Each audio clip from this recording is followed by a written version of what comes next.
I am the master of my fate. I am the captain of my soul. We're exporting a whole lot of really bad and dangerous rhetoric, bad research, and unfortunately it's being picked up and amplified in other countries. It's the same battle, Mr. Myers. We've been at it before. They want to addict these kids, this time to an e-cigarette, which has a chemical that's addictive. We know what it leads to. Sadly, it leads to tobacco addiction, disease, and death. I'm going to get you addicted to nicotine. I have a customer for life. We have hundreds of cases nationwide where people have gotten sick or died using these devices. Look what they're trying to do. All the delicious flavors of e-cigarettes are poison. They're not people giving up smoking. They're not people that ever smoked before. Most people that vape never smoked before. Just think if your kid was doing this and winds up with an IQ 10 or 15 points lower than he or she would have had for the rest of her life. Most people who vape are current or former smokers. Legally, e-cigarettes are tobacco products. For the addicted adult smoker who switches, there's going to likely be a reduction in risk. Addiction is being fueled by kid-friendly flavors and kid-friendly cool marketing. It is outrageous that these companies specifically market their bad products to kids. There is a moral panic over it. There is a moral panic. And they can't find anything wrong with it, so they're hell-bent to find something. We're worried that, in fact, a lot of members of the public still think that using an e-cigarette is as harmful as smoking a cigarette. So, I mean, I have said that it would be tragic if smokers didn't quit and carried on smoking because they hadn't tried an e-cigarette, because they were worried about the safety of an e-cigarette. The most disheartening thing is still the anti-choice rhetoric, the desire to enforce this quit or die mentality and refuse to allow individuals to reduce their risk unless they're willing to give up everything. I am the master of my fate. I am the captain of my soul.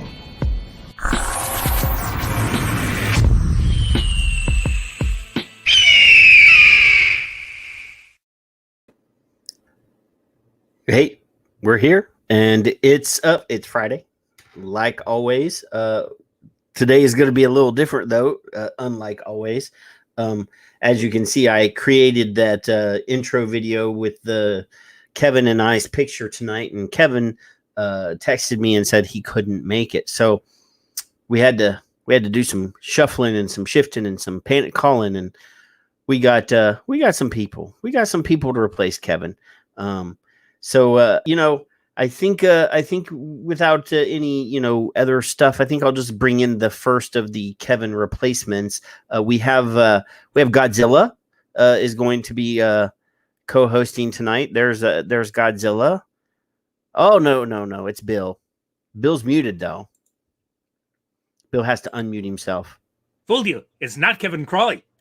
It is definitely not. That's what it says right there on the screen. Not. It looks like Kevin I am, Crowley. but I'm not. No. Kevin has red hair, and you have no hair. He's going to catch up soon. He's getting ancient. I think he actually has that spray-on stuff. I think that's what it is the spray-on stuff. I know when Dimitri ordered a case after being at Phil's, I'm pretty sure he sent him some, although it may have been car paint. Could be, because he was a cabbie. And, they probably have done some body work and some, beautification of those cars. At least I don't look as old as your other guest. Oh, that's true. But I think this is the first time that you have been on Son of Liberty Radio video. Yep. When we did the audio show, you were on a couple of those. You called in and participated, but I don't think you've ever done a video with me. No, never done a video. So this is your ratings. I know, right? There's going to be 10 times as many people here tonight. Speaking of ratings, though, people leaving once they see me. Nah, people love you. I did want to say though, we've been kind of unable to make this announcement until it was announced this week, but we had been contacted by Amazon about a month and a half ago, and they said that they were going to be putting podcasts on Amazon Music. and in Audible. Well, they launched this week and they made the announcement. So I no longer have to be sworn to secrecy because part of the process is you agreed not to tell anybody that you were going to be doing that. So we are now on Amazon Music. So if you have an Amazon device, all you have to do is say play Smoke Free Radio Network tracks, and it will play whatever the most recent one is, and you can actually, listen to all of our old shows. They're now on Amazon Music and eventually Audible. But question, how do they fit you in that little box when they ship you? I know, right? I'm a big fella, and those little Echo Dots are very uncomfortable because they're only this big around and about this thick. The views are the Amazon. I think it's called an Amazon View with the screen. I have one, but I don't know what it's called. Is a little bigger, but not much. But we also have our Down Under correspondent, Paul, is there in his early morning over there, I think, or early day at least. No, it's midday already. Don't worry. Is it it's midday? It's beer o'clock somewhere. So that's true. I don't think Paul ever sleeps anyhow. I can actually testify that he doesn't much because midday my time, I'm usually talking to him while I'm on my lunch break. So yeah, he's still awake. I don't. He probably doesn't want me to tell you this, but I did spot one time when he got up, I could see the recharge cord coming out of his back plugged into the wall. He's one of those Android thingies. Well, a bot, a replicant. He's obviously a vaping bot. Really? Well, we don't have our normal vaping bot with us tonight, so there is that. There is some stuff that happened today. Obviously, this is not vaping related directly, but RBG, Ruth Bader Ginsburg, apparently passed away sometime today. Regardless of what your political persuasion is, I gotta say that the woman stood for what she believed in, whether I believed in the same things or not. She was a passionate person and stuck to her guns, got in the way of what, if it was a Republican or a Democrat thing, she didn't care. She wanted to fight for what she thought was right. And, I don't think it's a good thing when anybody dies, but she was a feisty woman and stuck to her guns. So one thing I did like was that she at least would listen. It wouldn't be automatically, well, this is what our petty side says, so this is our final decision before you even open your mouth. She would at least listen to what was going on and then try and make a balance. I didn't always agree with everything, but I did like that it didn't matter which side you were from. If she disagreed with you, she would stand up to you. Yeah. Right. I like feisty women, so she was a feisty one. Yeah. And that'll be the next political fight. For a fact Trump is not going to wait for her to be in the ground before he's nominating somebody, and there's going to be a big political hoo-ha about that, I'm pretty sure. That's just another thing. Who would have been in line though if she was to pass? Who else? Whoever he nominates. It's up to Trump. Yeah, and those are lifetime nominations. Right. So once you're on, the next president can't say, "I don't like you. You need to get off." It doesn't work that way. Once you're there, you're there, and so basically, it's whatever he wants his policy to be. They'll say, "Oh yeah, we agree." So it's this is, and then obviously with all the political, nonsense, I hear people saying that he's going to protest the election if he loses and blah, blah, blah. And he's going to refuse to stand down or step down and fight it. The Supreme Court would be where that's going. So if that were the case, I don't believe that's the case. I think if he loses, he's not going to, kicking and screaming and hold the next the presidency up. I don't believe that. I don't think he's that stupid. Well, he's pretty maybe the name goes there. Now, like I said, I personally can't stand Trump, but I have defended him at times with people who blatantly, without any justification, slammed him. Personally, I don't trust him. I don't like him. But one thing and you've brought it up a few times on other shows. I brought it up on other shows. Paul's brought it up before. When it comes time for the vote, everyone's going, oh, we have to go Republican because all the Democrats are against us. Well, there are a few Democrats for us, just as there are a number of Republicans against vaping. So don't think party issue that way. You might have to look at state level, local levels, and vote differently. If someone's for vaping, you support them regardless of party. If they're not, they aren't. The Legion had some really good interviews on last week and worthwhile checking out with the Libertarian Party. I never cared much for the Libertarian Party, but I got to admit, I was impressed with what I was hearing. I didn't agree with everything, but I was impressed with the process of we can't just stick with one party line. And people are going, well, then it's just a wasted vote.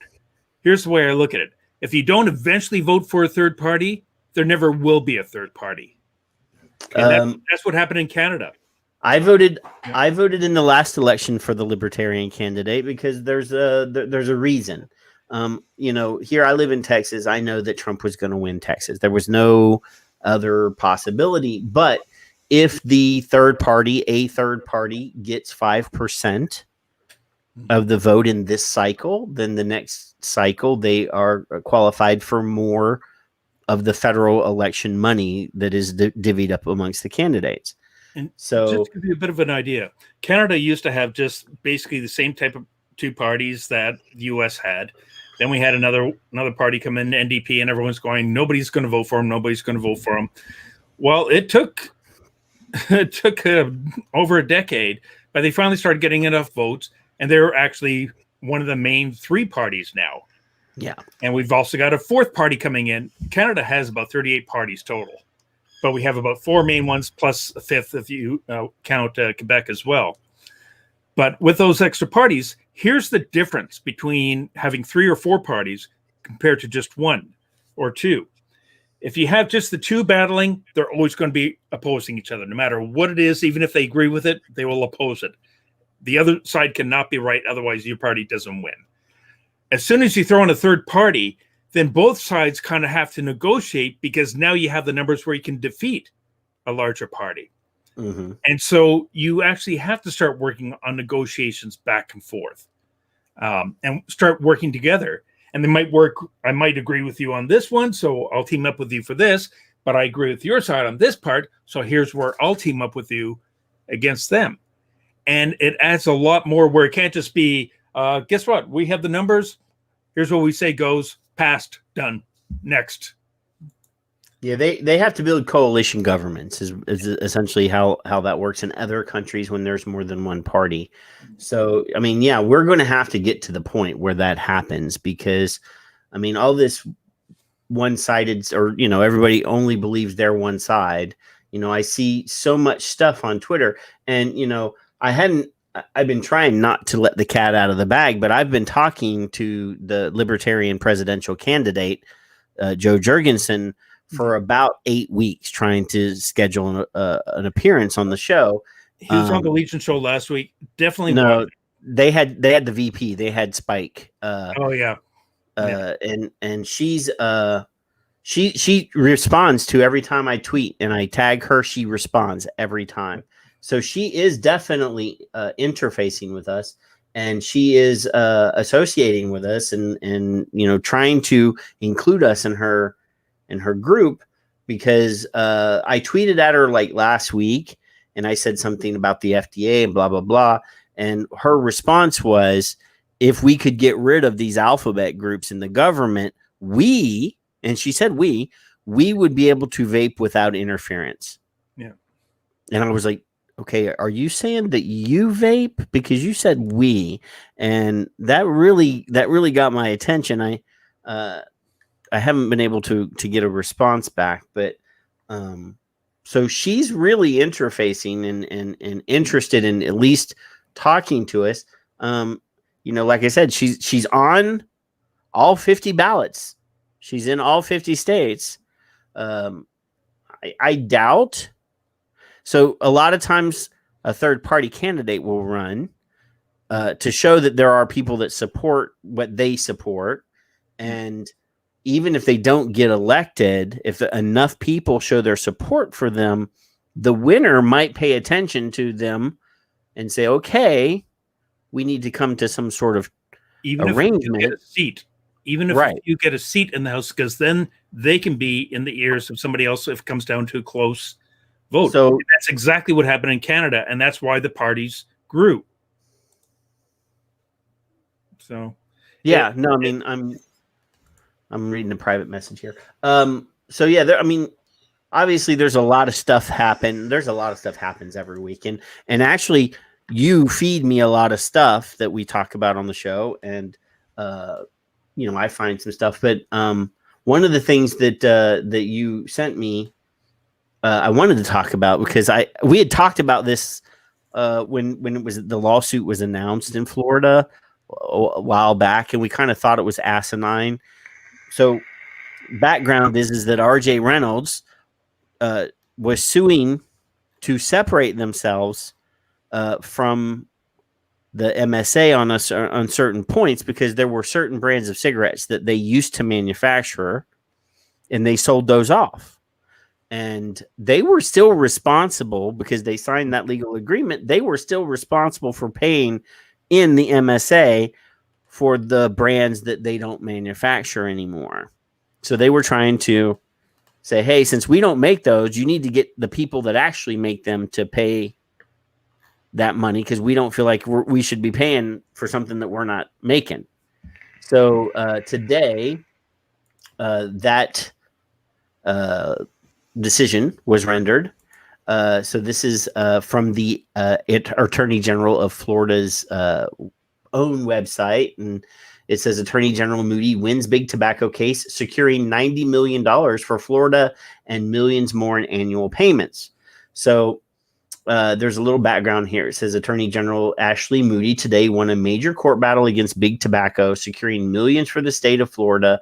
The victory brings an end to years of litigation against RJR over millions of dollars owed to the state through Florida's landmark tobacco settlement agreement.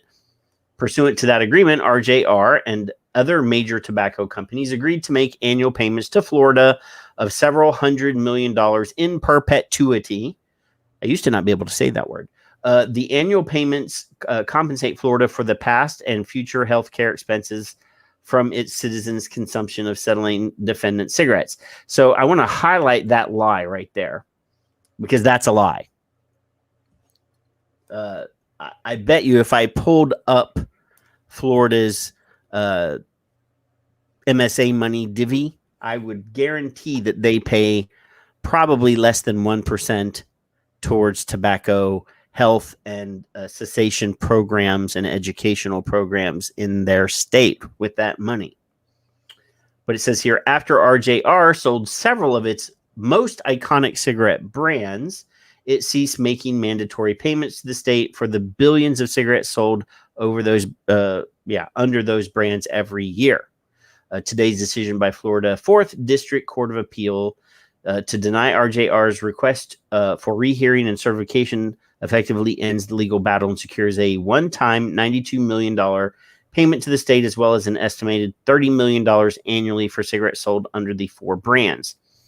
So I've already expressed my opinion. I really don't think that they should be responsible for paying paying a sin tax or.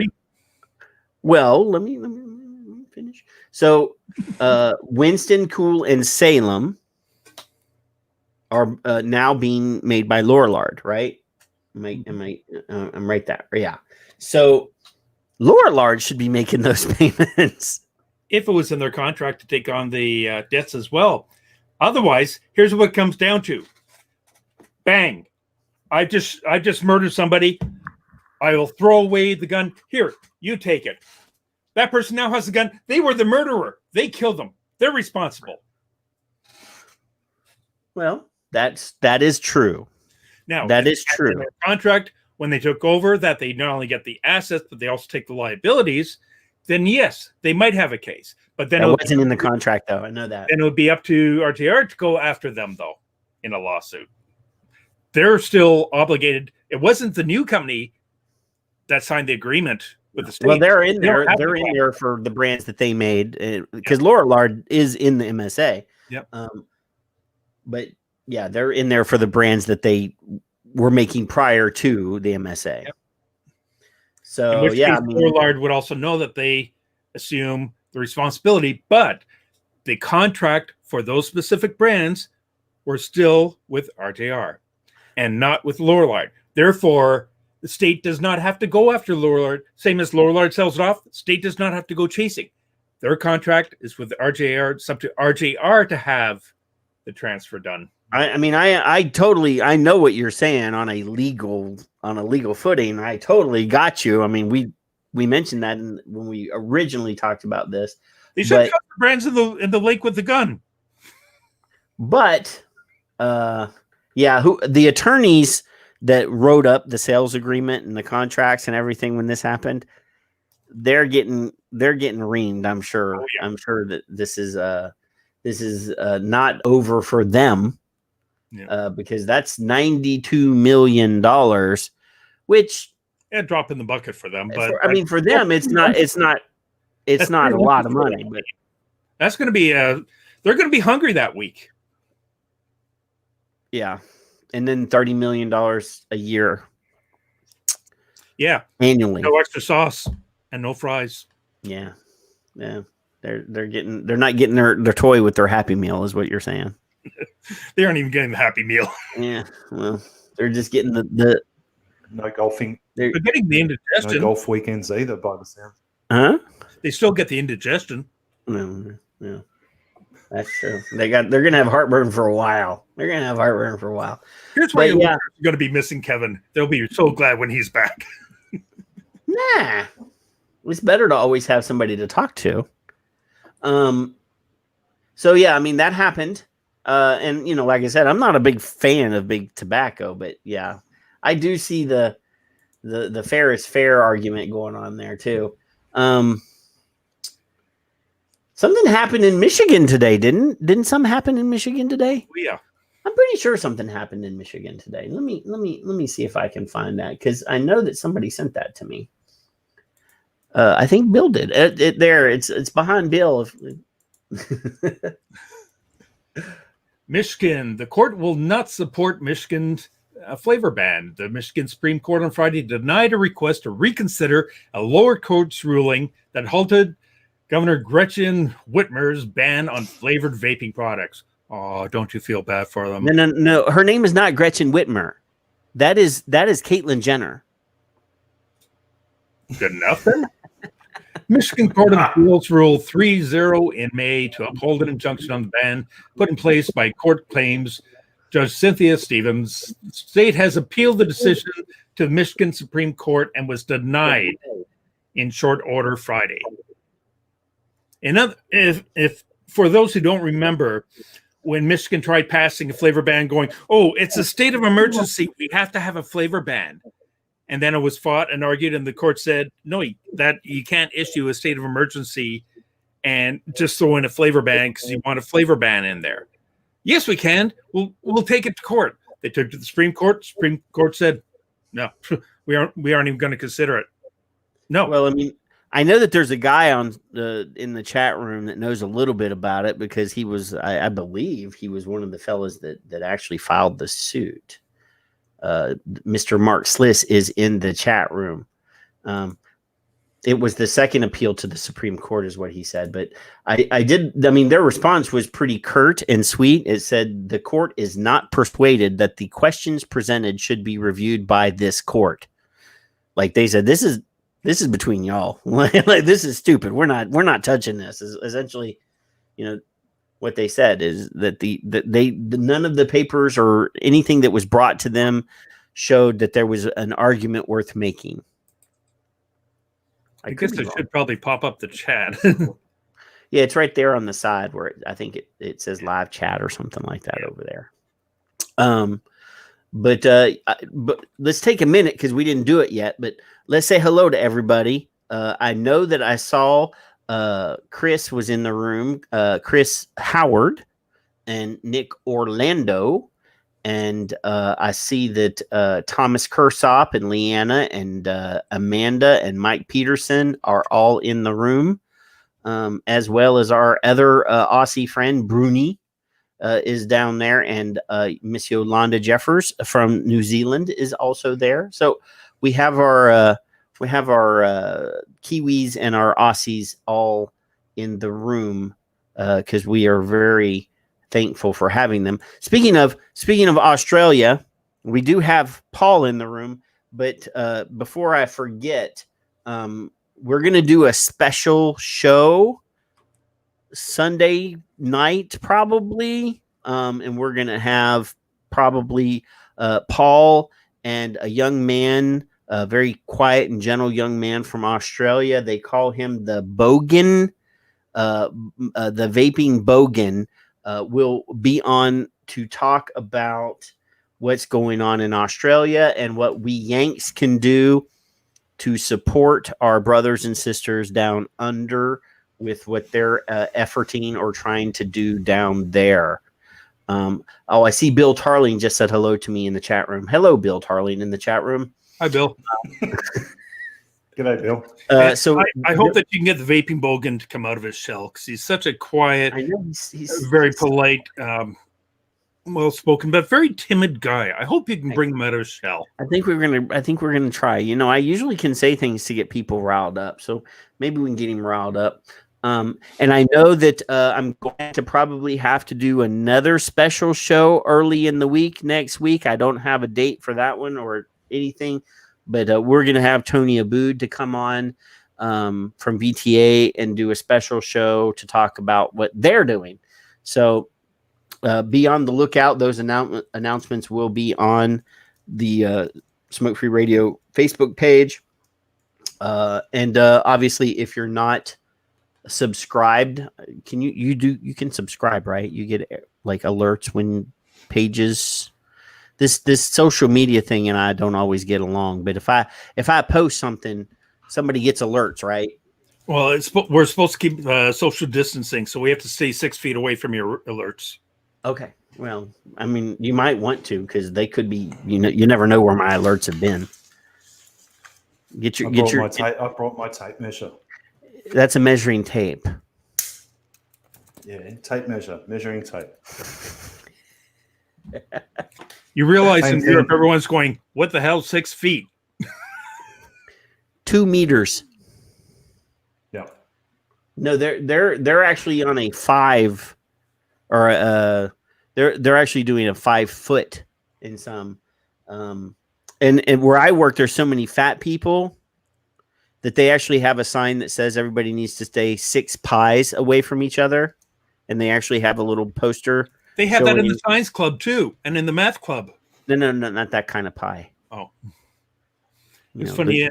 I went to Walmart today, and they have everyone has to wear the face masks, and they've got all the stickers. Here's your 6 feet position away, and I'm looking, and they've got the people there. No, everyone has to stay 6 feet apart.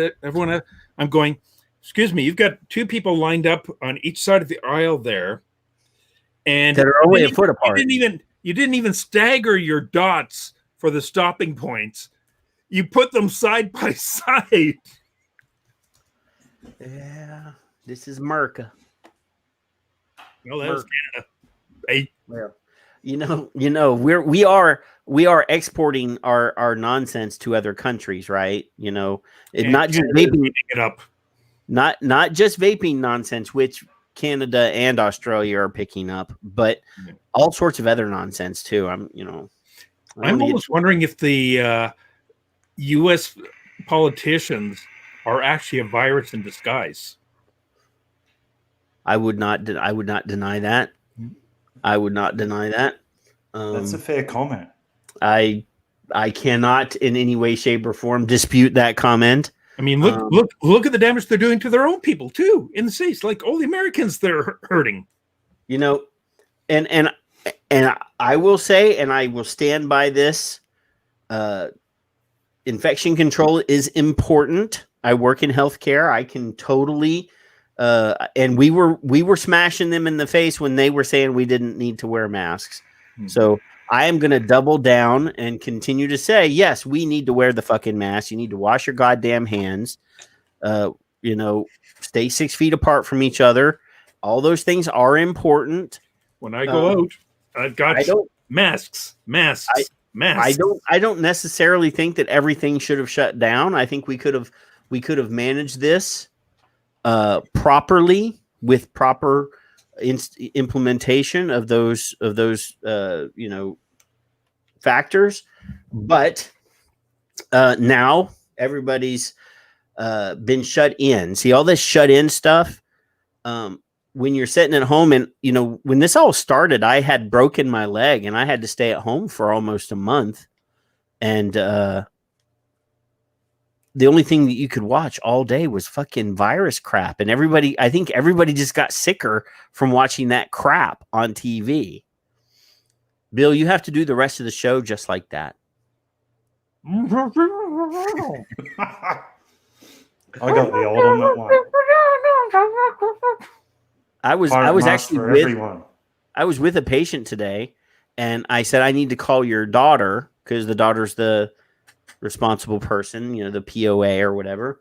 So I called the daughter, and I had my mask on because we're wearing full, like when I go treat patients in their homes, I have to wear a mask, I have to wear a face shield, I have to wear a full suit, gloves and everything. And I'm trying to talk to this lady on the phone, and she says, I can't understand a word you're saying. And I said, well, I'm wearing a mask and a face shield and blah, blah, blah. And she's like, well, take that off. I said, I can't unless I step out. So I'm going to step out of the house.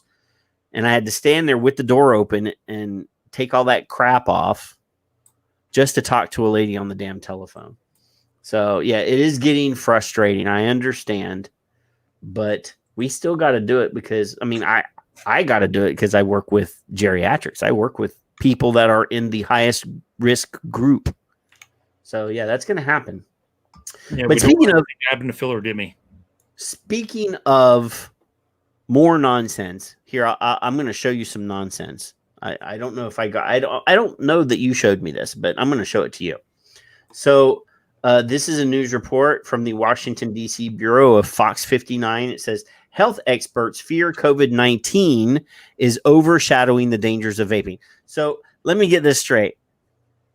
Health experts, I'm gonna highlight that. Health experts fear that a real pandemic, that a real thing is overshadowing a fake pandemic. These damn ads are pissing me off. Don't forget the definition of expert. X is an unknown quantity, and a spurt is a drip under pressure.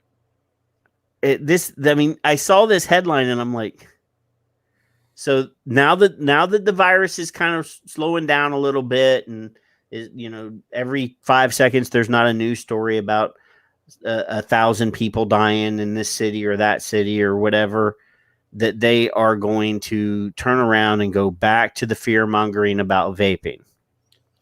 Well, if you actually follow that story from the beginning, that's actually been going on now for about 4 months, and they're repeated almost every month. What they usually do is with the Untruth Initiative and Campaign for Killing Kids. They usually swap recycling, going, people, you're being distracted by this thing that doesn't even need a mask, really. And it's all because of the vaping, and they're trying to get you to forget all about these kids that they're killing while you're worrying about whether you need a mask or not, but you don't really need it because these people are smoking.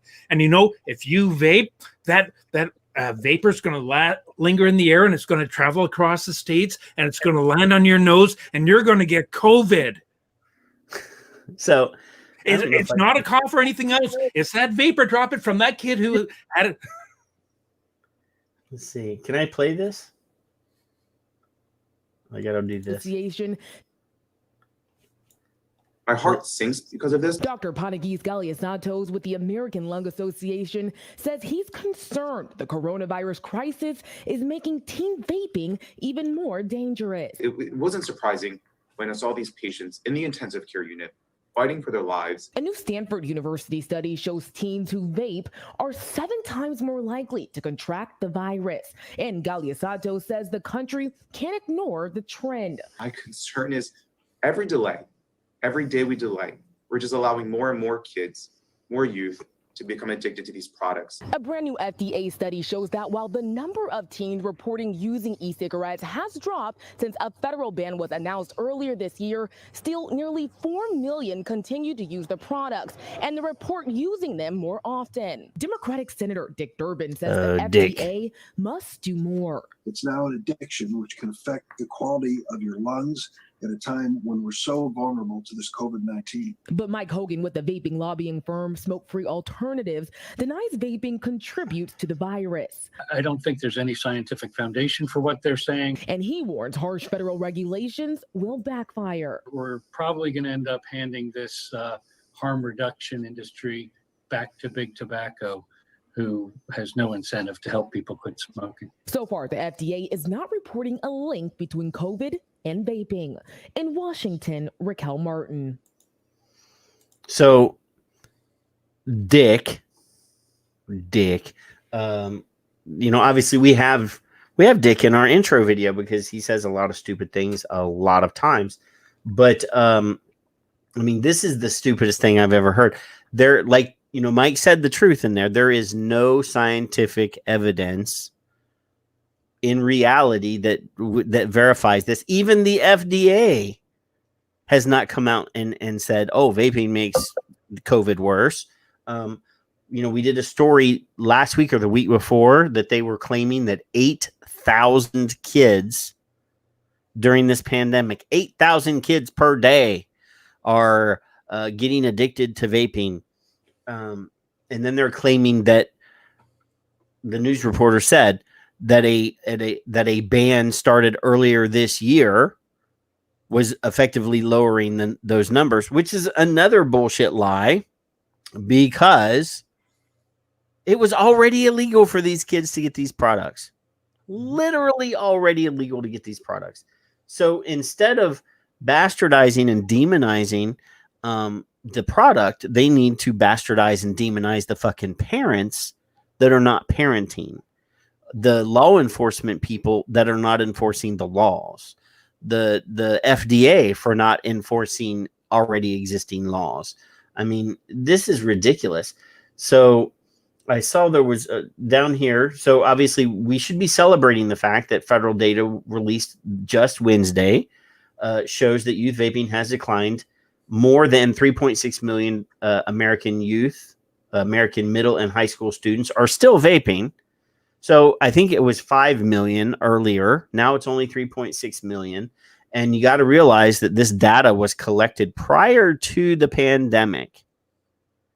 So if these kids have been locked up in their house with their parents since February and have not had access to their older friends that were going and buying these products for them, or for somebody's big brother that was going and buying them and having their little brother sell them at school for $15 a card, a pod.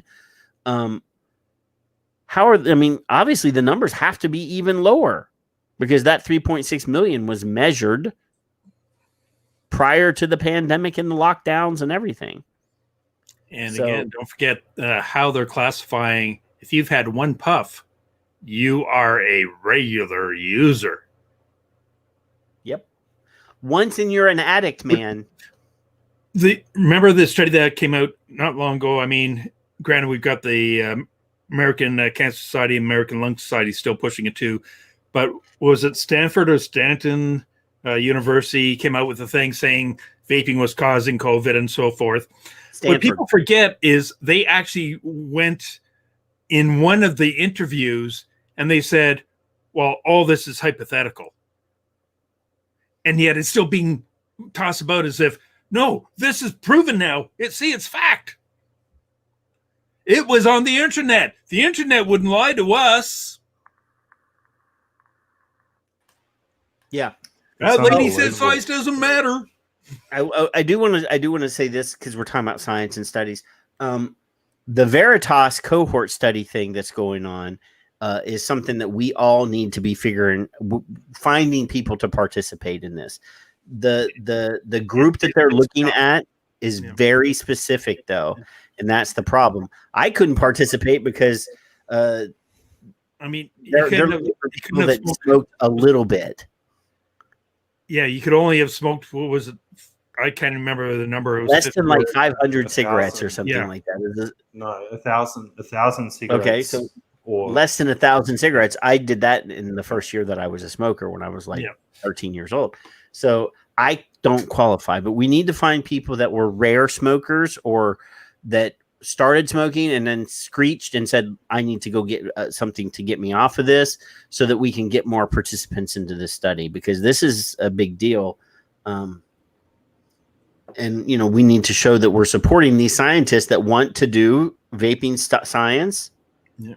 We need to support them because, you know, if we don't participate. Because people forget the ants, they can legally make up anything they want. They can say anything they want. Facts, truth does not have to be included. As a matter of fact, they can advertise it. We aren't legally allowed to counter it, but they can make up anything that they want. Plus, they get the state and local taxes and so forth helping to fund them. Plus, they get the grants. Plus, they get the donations because, we're saving the world with our thing about the kaiju are going to be coming soon, and we must protect the people. Kaiju are real. You've seen it on 1950s shows. That proves they are real dangers. You don't want them coming here, so we need your money. And the states go, hey, yeah, here. If it keeps Godzilla away, Godzilla, no, keep away, no. Then they can get money for it. And I'm not talking about little money. We can barely raise enough to keep the state associations going and the local associations going. If we had $2 million last year, there was a campaign ready to run for 9 to 10 weeks. And when I saw where it was going to be running, and I said, $2 million? How the hell did you get that? Then I found out a lot of markers were called in. That's why it was set to go. And people had the money there. Then they found, we can't advertise our product brands on it, though? No, it has to be a PSA. It has to be a completely separate thing. We're going to use that money for the vape events instead. Then, and I'm gonna spend $30,000 so that I can be the gold premier sponsor at this event. Or actually, I even heard that some events were like $50,000 to be the big dog at the fucking event.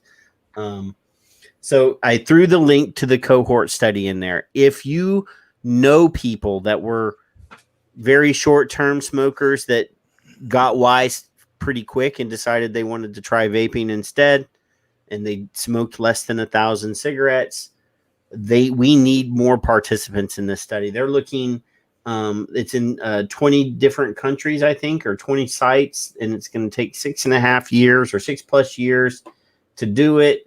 I know that Demetrius is one of the American ambassadors. And you know, we really just need to get more people. It's very hard because it's a very specific demo that they're looking at. It's a small smoking amount that makes it really tough. Yeah. So, I mean, obviously most of us, everybody that's participating in this chat room, we're long-term smokers. I smoked 37 years. Yeah. So, and Yolanda is the New Zealand ambassador. So yeah, we need to find these people. We need to find them and get them interested in participating so that they can do this, because this is not a little thing. This is a big deal. And I know that it's also a legit study. Yes. So yeah, I mean, everybody that's in the chat room, you know, I know that there's people that are shop owners in here, and they know people that were, you know, like social smokers that didn't smoke a lot, and, you know, younger people that were, you know, in their early 20s. that made the switch before they did a whole bunch of damage to their lungs. Those people, we just need to get people that fit in that small category to participate in this. I know it's difficult, but we need to try really hard. There'd be a lot of university students that have actually fallen in that category. Well, I wouldn't have. Some, not all, but it might a lot of them some. would be like weekend smokers. Like I smoke with my buddies when we go to the bar. People that did what they were told until they got away from their parents and then rebelled. I mean, that's what most people do. Is they're good boys and girls while they're under mommy and daddy's eye, but then when they get away to go to college, that's when they start, going crazy. But that's important. Just to give you an idea, and the reason I keep re-emphasizing it's a legit study is because the ants don't stop. And like I said, they can make up anything they want. Some of their newest ones are, well, it's not really new, but it's another new study based on the old study that was debunked, which was based on the previous study, which was debunked, which was based on a study which they admitted was fabricated, is it will cause cancer now. Because of all the carcinogens and all the toxins and all the tar and everything in e-liquid products, which luckily aren't in these cigarette heat not burn ones, but which they actually are, and they aren't in e-liquid. But again, they can put out these studies. Whenever you see anything from the Children's Pediatric Society, it will always be anti-vaping, that you're damaging the kids' minds with all these nicotines. It's completely transformed them. They're going to be brain dead. If nicotine was going to brain dead all these people, well, granted, politicians must have been very, very heavy smokers when they were young then. They must have started while they were still in the womb for them to be that brain dead. But most of us, I mean, like, they're saying like, oh, do you want your kid to be failing and all this because of they took a puff from a vape? Keep them on cigarettes the way we were taught when we were young. No, I mean, when I was a kid, my parents caught me smoking the first time. They made me smoke more. Yeah.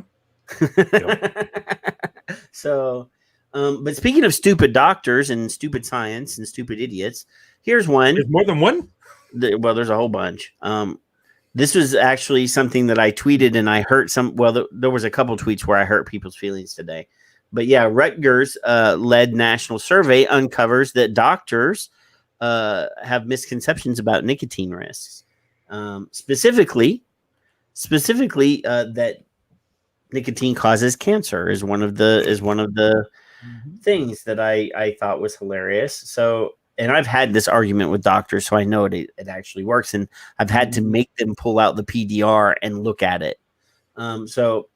Yeah, researchers say physicians need to understand accurate nicotine risks better to assist patients addicted to the most harmful tobacco products. Most physicians mistakenly believe that nicotine leads to cancer and heart and respiratory diseases, according to Rutgers-led national survey, even though it is the toxic substances in cigarette smoke and not nicotine that causes the primary health risk. So, yeah, nicotine brings them back to take in the poisons, but it itself is not the poison.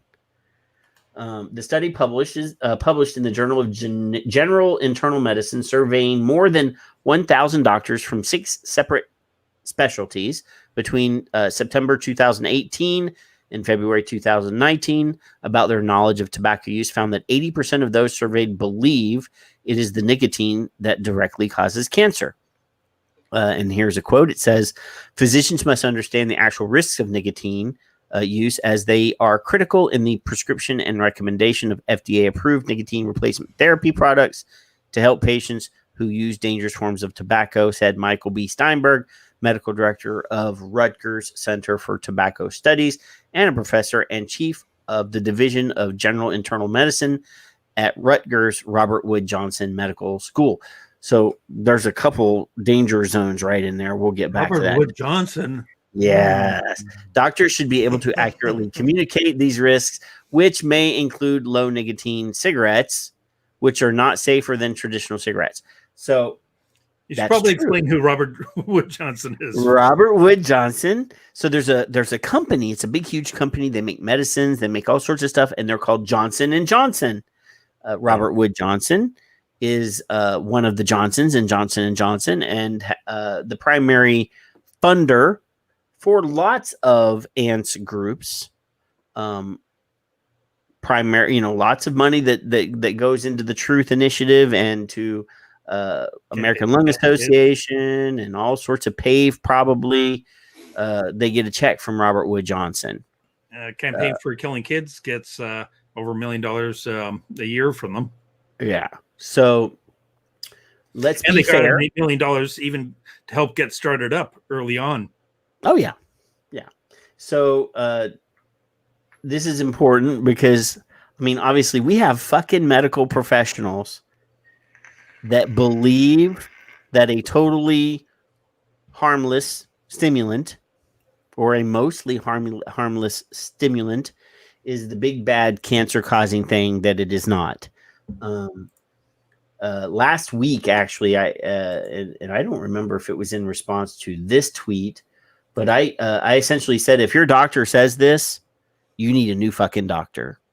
Yep. I didn't say F in the tweet. I'm pretty sure I didn't say that, but it's important that that people understand this.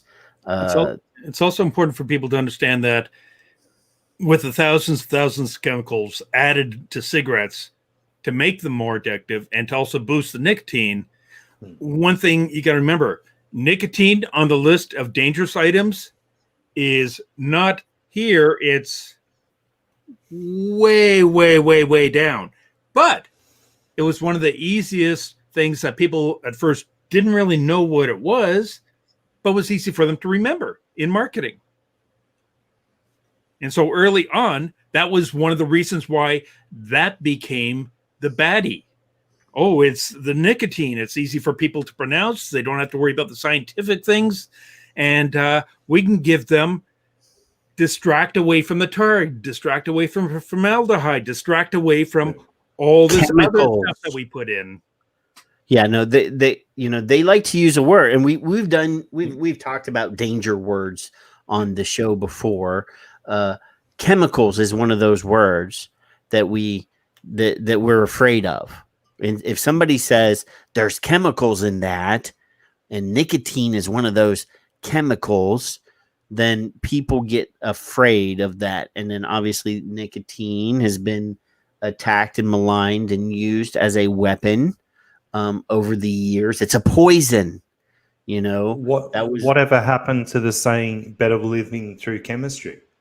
That was in the 60s.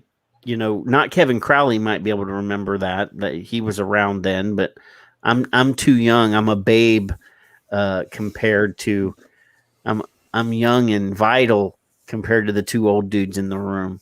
Well, Junior, you got to remember too, the ants right now, I figured that would get the ball.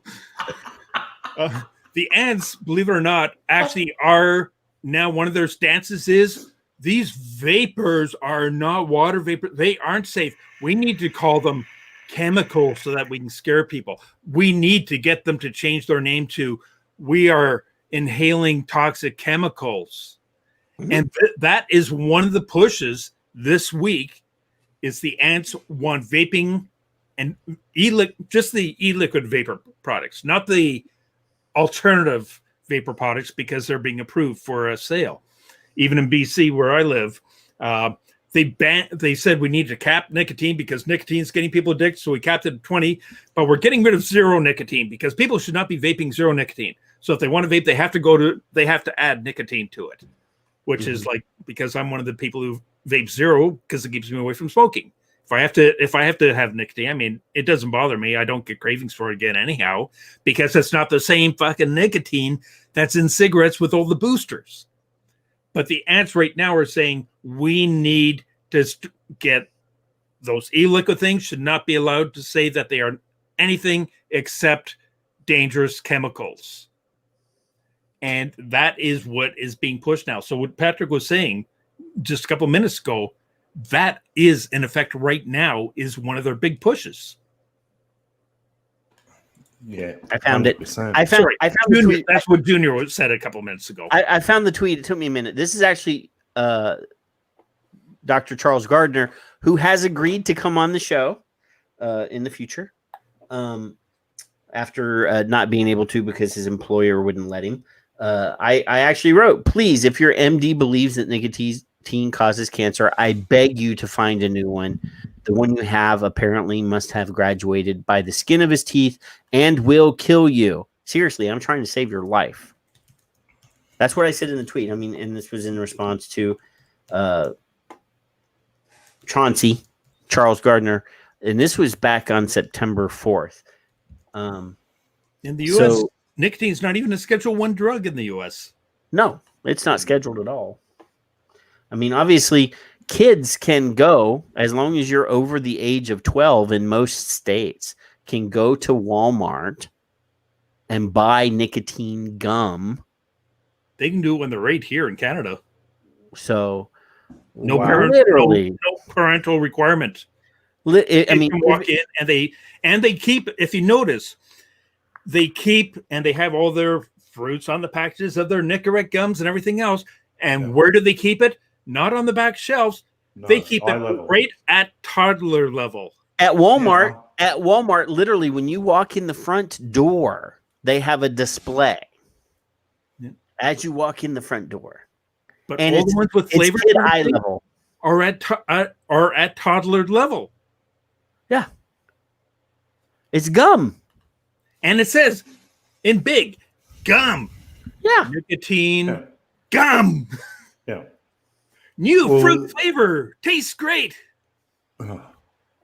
So, yeah, I mean these are the types of bullshit things that we need to be concerned about because our own medical community doesn't know what they're against, like doesn't know what the harms are.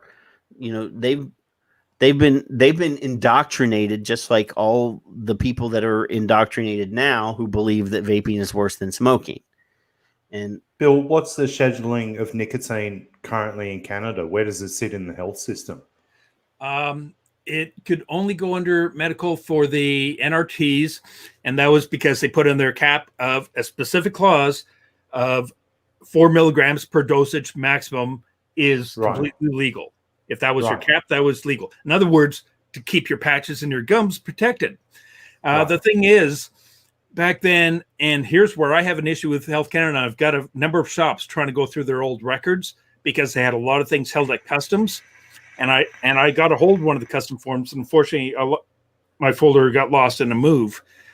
But one of the reasons they held my shipment was they said, oh, well, this bottle of e-liquid is higher than your 4 milligram per dosage. I'm going, no, it's not. Back then, we were using the iClear 16s, where like 1 mil was basically almost equivalent of like half a pack of cigarettes. Yeah.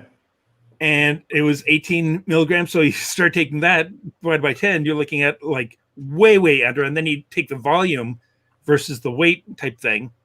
Yep. It didn't fit. But Health Canada was going, oh, no, your 18 is bigger than our 4.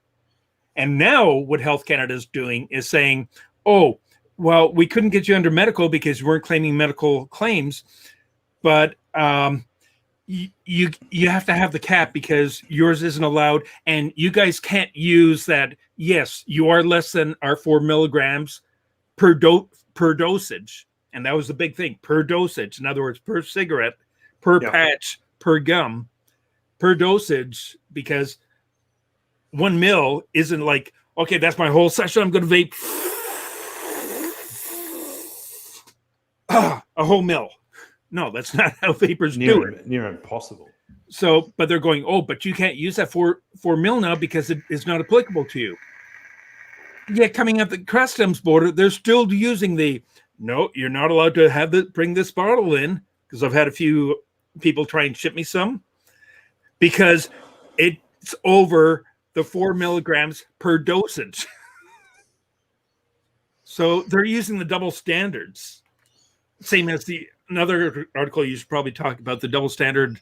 That was a brilliant article. Yeah. I'll let you segue into wherever you want to go. I don't know where I was going now. Oh, well, we'll stay on the science trick. We'll stay on the science thing. So we're gonna refer to a CCP article because this is from the China Morning Post, which is a CCP run news agency. Used to not be. Used to be an independent news out of China, but now this is a Chinese news agency. But it says China's largest e-cigarette brand, Relics, to study health effects of vaping amid regulatory crackdowns. So first, before anybody bitches and moans, anybody in this industry that is willing to open a new bioscience lab and do research should be thanked. They should be congratulated. So, Relics, China's largest e-cigarette brand, has a new bioscience lab in Shenzhen to study the health effects of vaping. In the past year, China has banned online sales of e-cigarettes on e-commerce sites as well as short video and live stream platforms.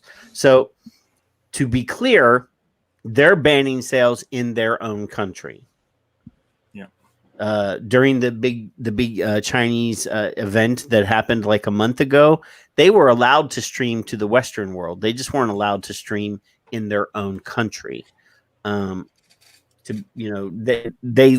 Chinese government, if they actually believed that vaping was harmful, they only care about not harming their own people because they're still letting these products be manufactured in their own country and sent to other places. Is that That's the device. Oh, that's the Relics. Let me put you on screen so that I can actually see that. Let's make you bigger. I'm gonna rub you and make you bigger. No, I'm just gonna do this like that. There we go. Oh, okay. I thought for a minute there that was a clock. Oh, it's a pod system. Mm-hmm. And here at the Chinese site. Oh yeah, I don't understand anything that says.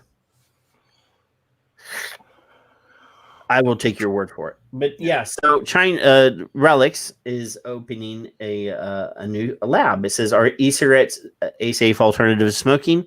The World Health Organization says no, but China's largest e-cigarette brand, Relics Technology, thinks more research could prove otherwise. E-cigarettes are sometimes viewed with suspicion because we have incomplete knowledge, said Relics co-founder and head of R&D and supply chain, Wen Yilong. The company unveiled a new bioscience laboratory on Thursday to study the health effects of vaping. The lab in Shenzhen will investigate the short and long-term behavioral impacts of e-cigarettes compared to traditional cigarettes using 3D printed models of human lungs. Neat.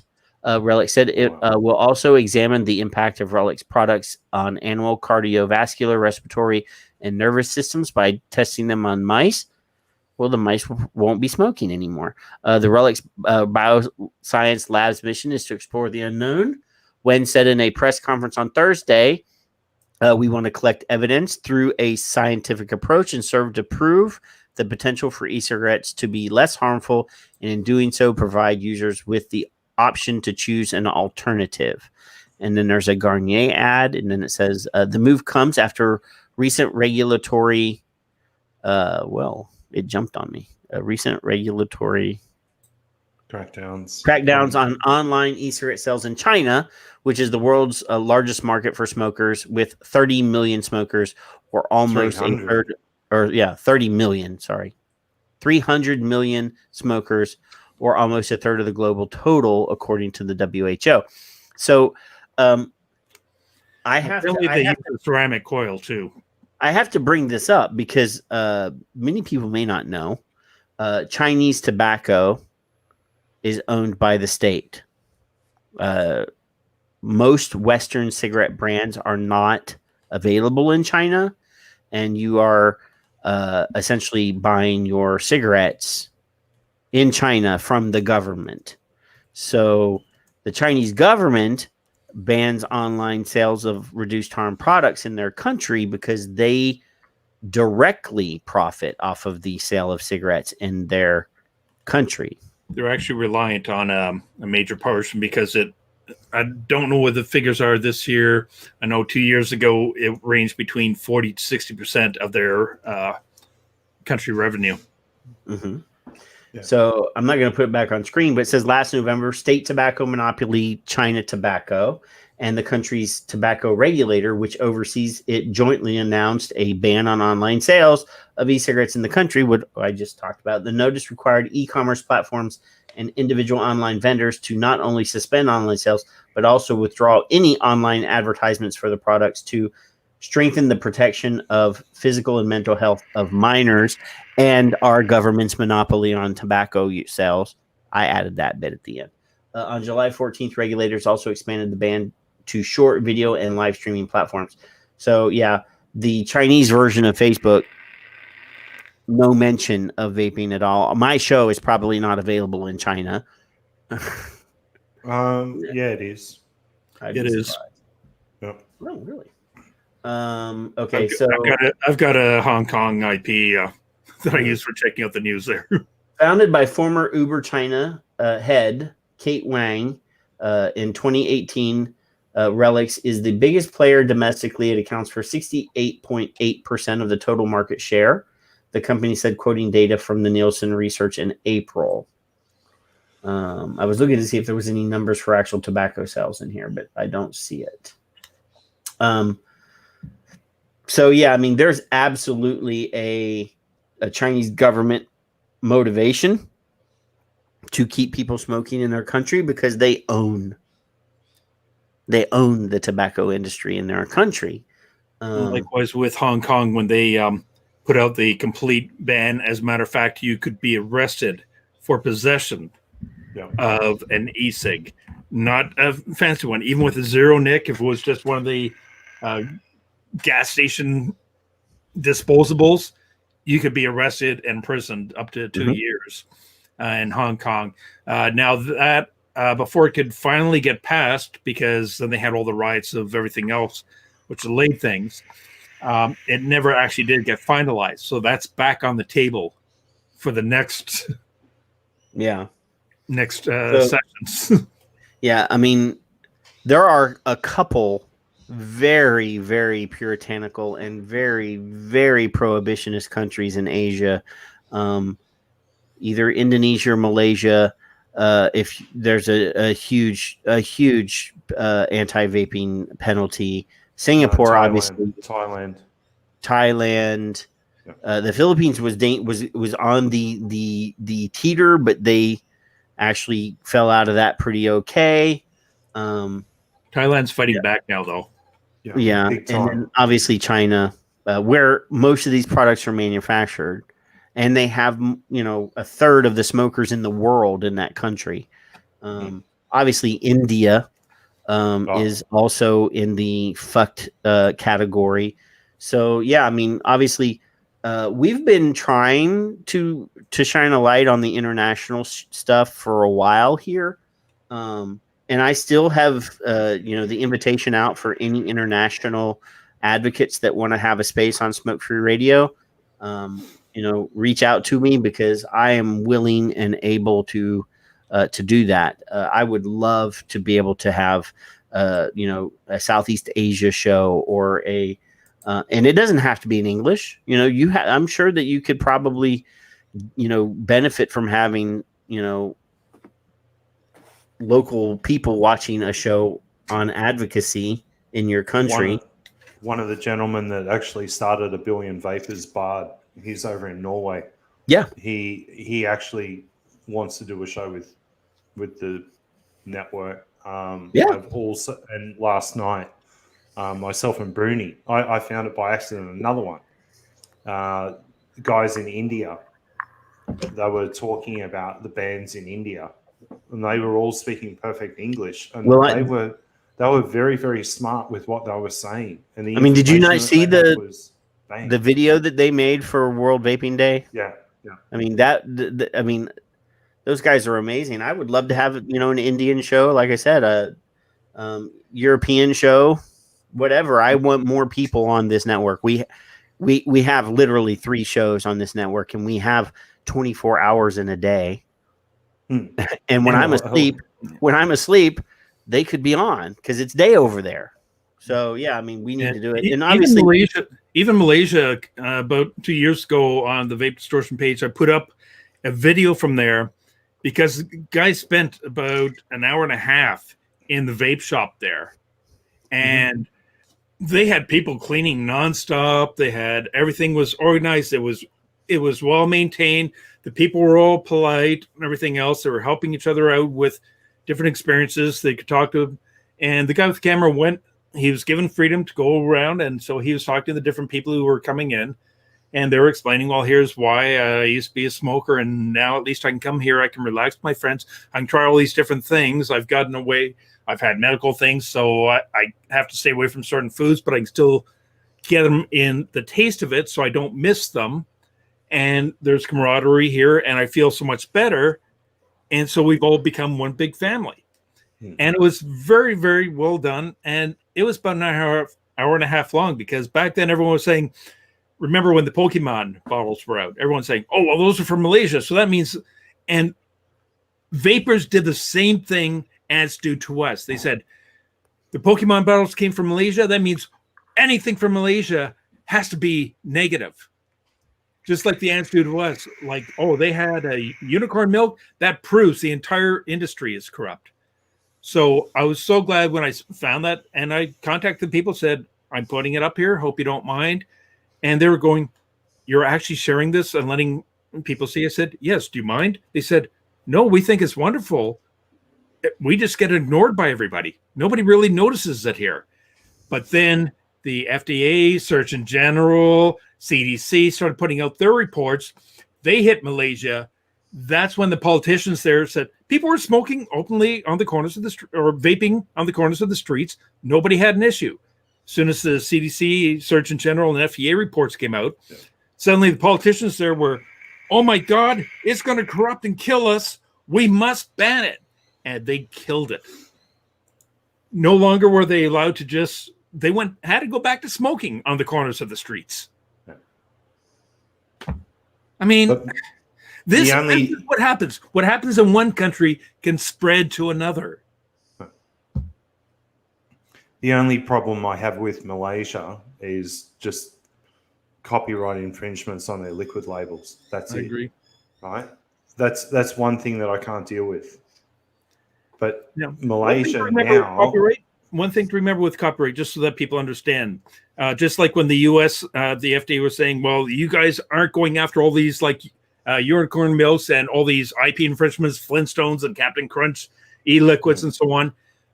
We legally have no authority to tell them to stop. The only one who has the authority is the original IP owner.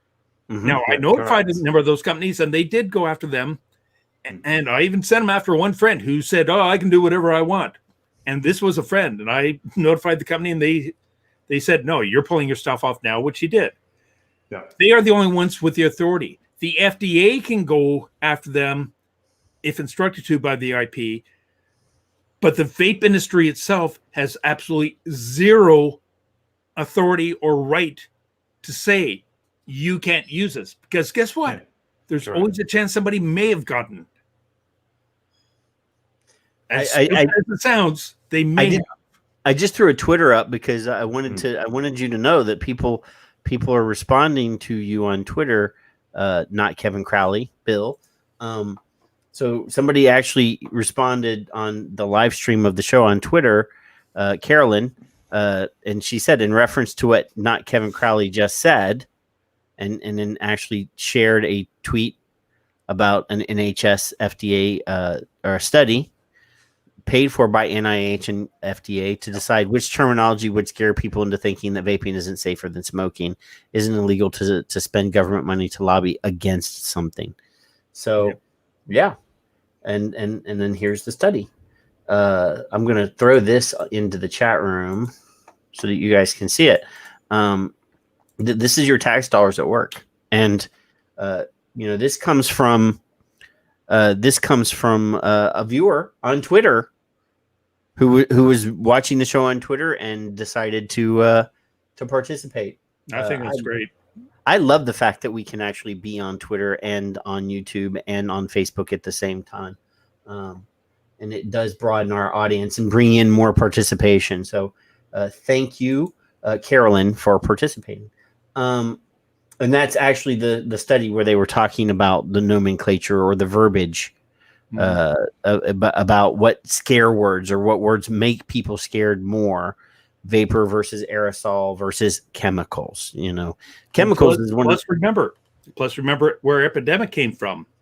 It was from a focus group that the FDA held as to what would scare you the most, get your attention the most. Call it an epidemic. And they found epidemic was the scariest thing that caught the attention. So suddenly was youth epidemic.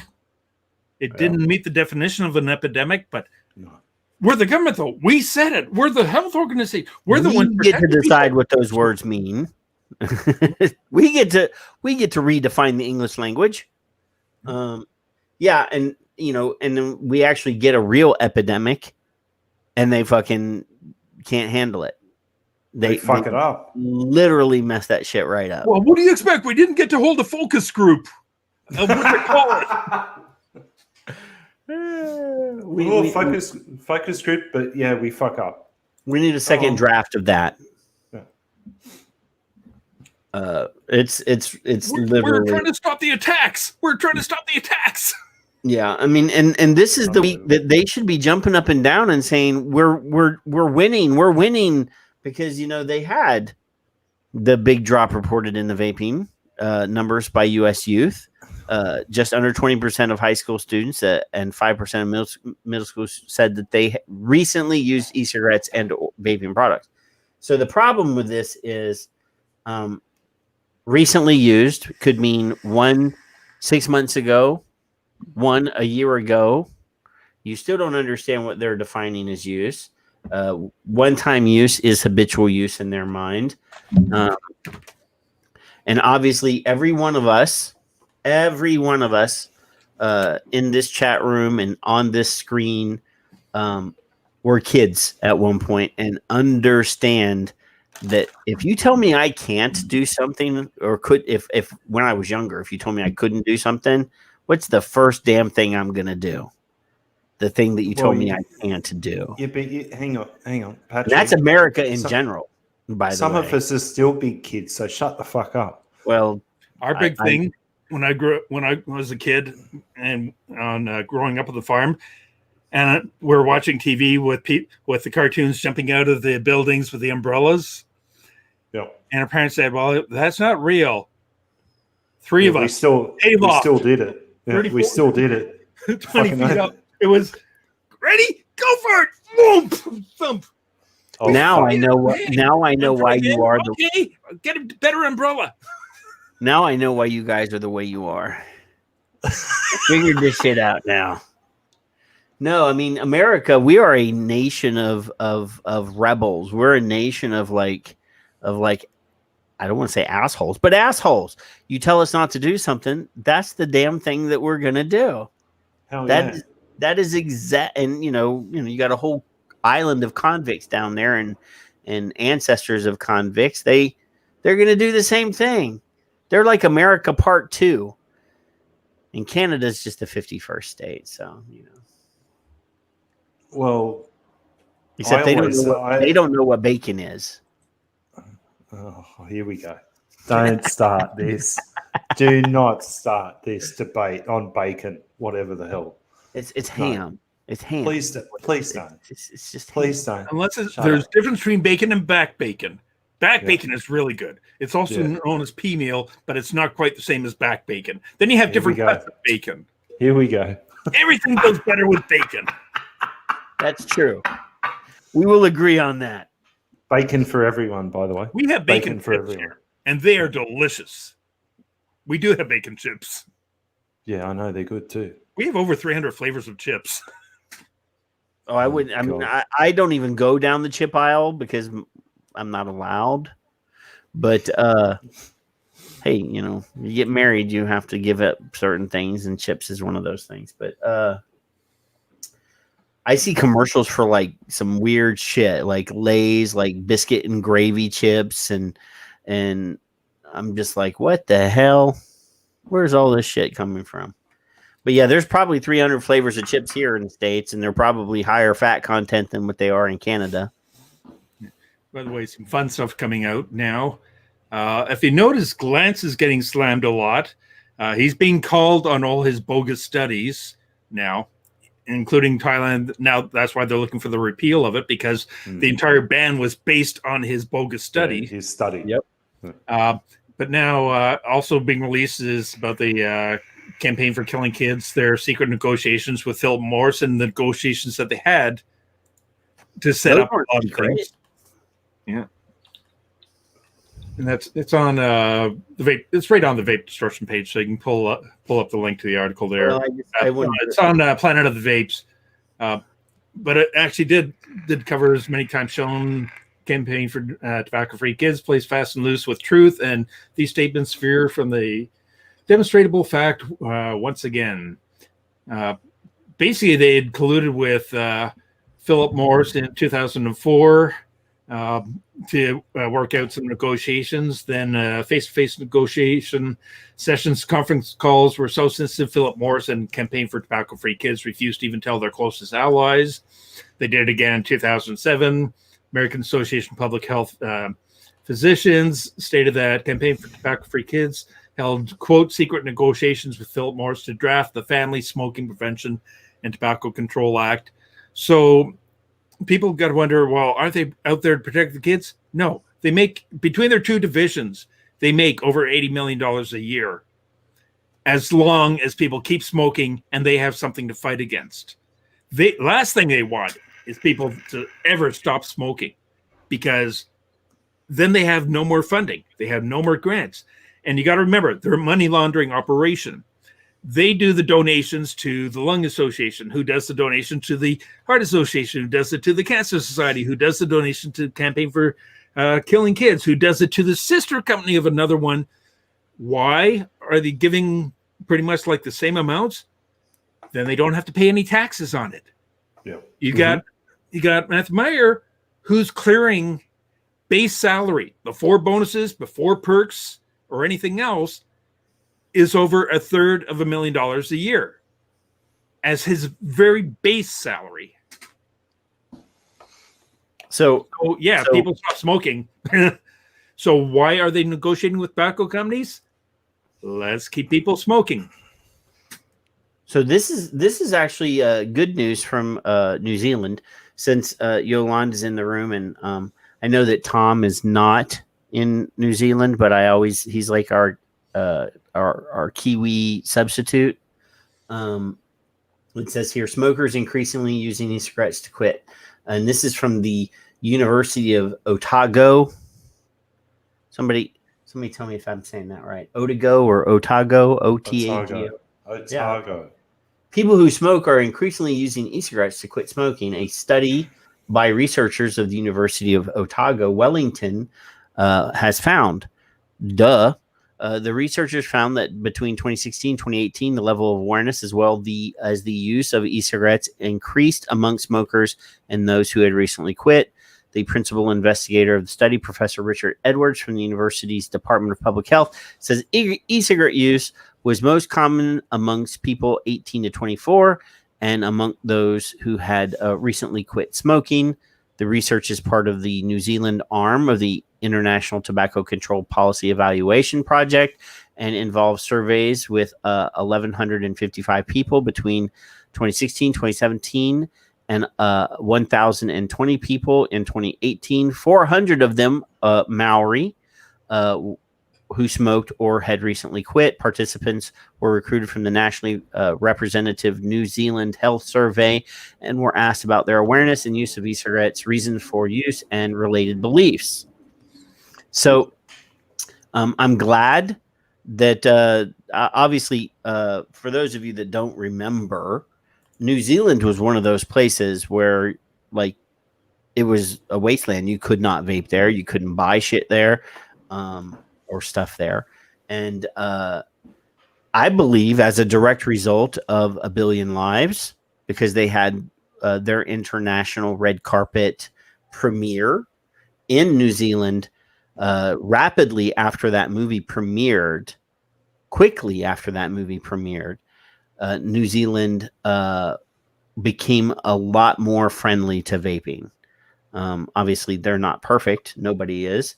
But I really believe that as a direct result of that film and getting people that were in positions to make choices, that film was seen by the right people. We had difficulty with that movie here, getting people to view that movie that were decision makers, that were, people of power.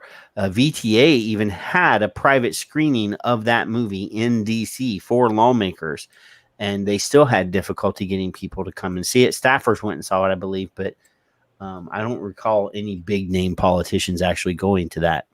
And speaking of A Billion Lives, You Don't Know Nicotine, I believe, is premiering next weekend in Milwaukee at a drive-in theater, and I can't go, so I'm very upset. But I know that Fig's going. So I've got a really good webcam with a great zoom on it, so I'm going to try and sit out my back window and see if I can get it. I'm going to have to knock down the neighbor's house, but you're going to have to get rid of some landmarks out of the way, probably, that you would have an obstructed view. But I'm really excited, and for those of you that can't go and want to support the film, they actually do have a merch website open where you can order You Don't Know Nicotine stuff. I actually ordered a t-shirt and a beanie hat, and I'm hoping that will be here next week when I do the show so that I can wear them because I can't be at the show. I'm really sad that I can't be at the show, and I miss going to the drive-in. I used to love drive-in movies were awesome, man. When we had were movies kids, there too. Yeah, well, when you're a little kid, they had a playground, like right at the base of the screens. And yeah, but you got all those teenagers there on the playground on the ground, and they were in the step car. over them. And so, yeah, Bernie, Morgan News ordered Morgan News this week. Yep. Again, on the Vape Distortion, if you scroll down, you'll find it. The Fighting Cancer.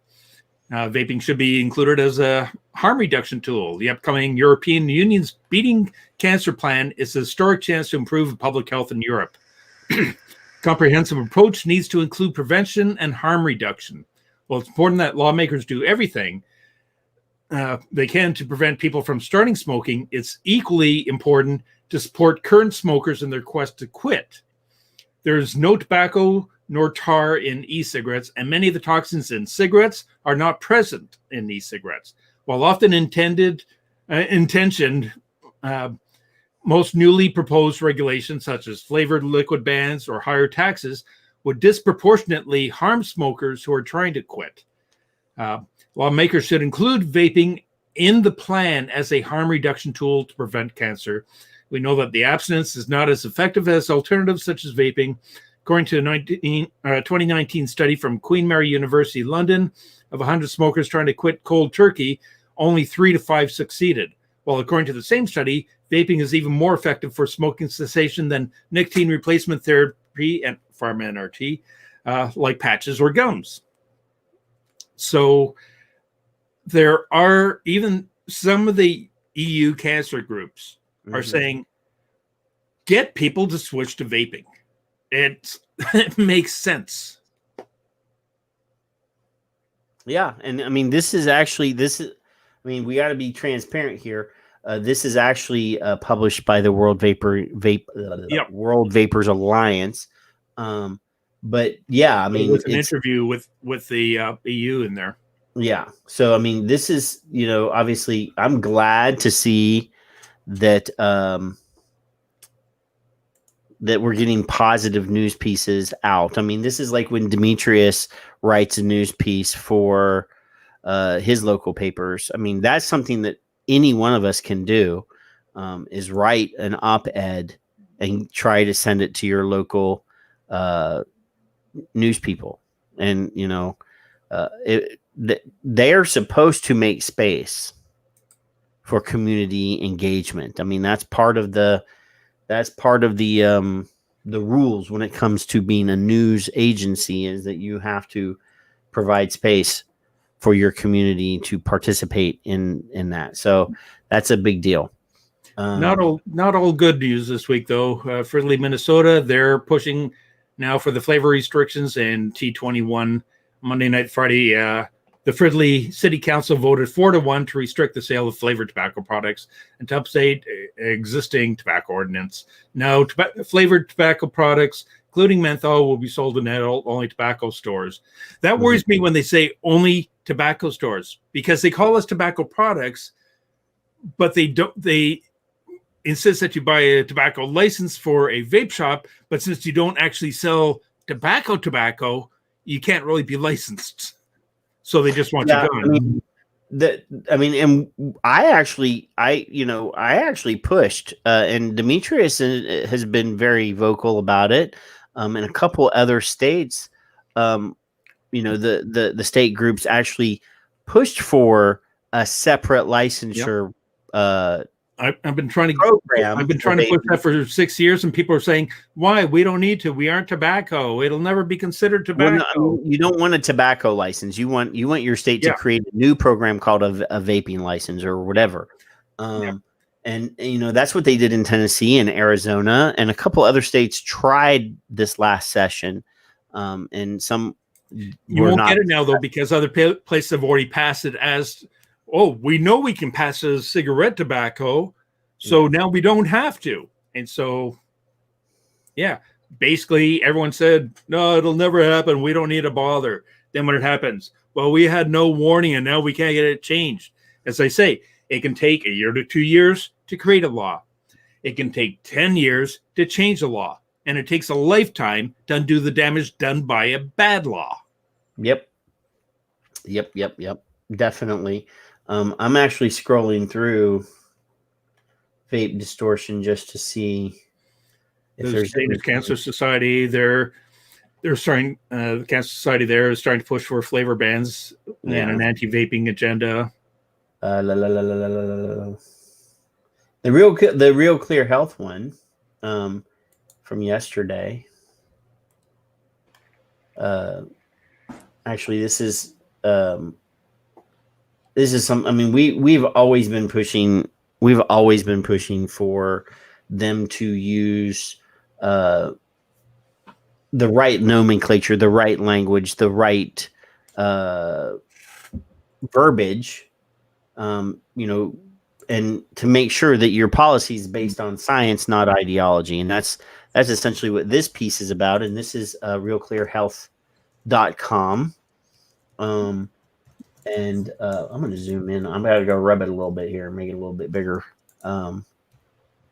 But yeah, the title is The Realities of Smoking and Vaping. The American Lung Association's How to Quit Smoking offers tips, secrets, and a myriad reasons to help smokers quit. Why? Simple, because nearly all Americans who use tobacco know how difficult it is to quit, and most people who smoke cigarettes want to quit. In fact, many have tried to quit and only to fail.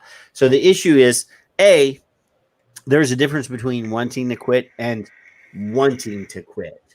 And this is going to sound like a bootstrap argument, but success is predicated on how much passion and desire you actually have. A lot of people want to quit, but they really don't want to work hard for it. And now I know that technology is way better now, supposedly, than when I started. When I started, you actually had to work at it and you actually had to want it. And it wasn't perfect. But I worked through that to quit. Now the technology is a lot easier. Some people claim that I actually vape the same way now that I vaped like 8 years ago. So I really didn't need much more than what I started out with, but I just needed a little boost. But I understand, I know that Bill is an old fashioned vapor, but I know that Paul is high tech, super awesome, like triple back flipping dragon coil vapor. And I well, didn't plan on quitting. You were I showing had me no Clacton intention or coils or interest. something earlier. Yeah, actually, yeah. I'd have- Paul and I are using the same devices right now. All of us are. This is one of the. I know he's still No, got the no. lightsaber. I lost one. Bill's using his old fashioned Darth Vader thing. Yeah, the lightsaber. Still love that mod. But I've got 4 more of these spares just for when this I one dies. never had one of those. I love but it. I was watching a Grim Green live stream the other day, and he broke out a VTR that was still wrapped in plastic, and I actually still have one here that's wrapped in plastic. I have that MVP too. I've got people wrapped in plastic. I've got a black one here too. Yeah, I mean the MVP was the old fashioned MVP was an awesome device. I love it.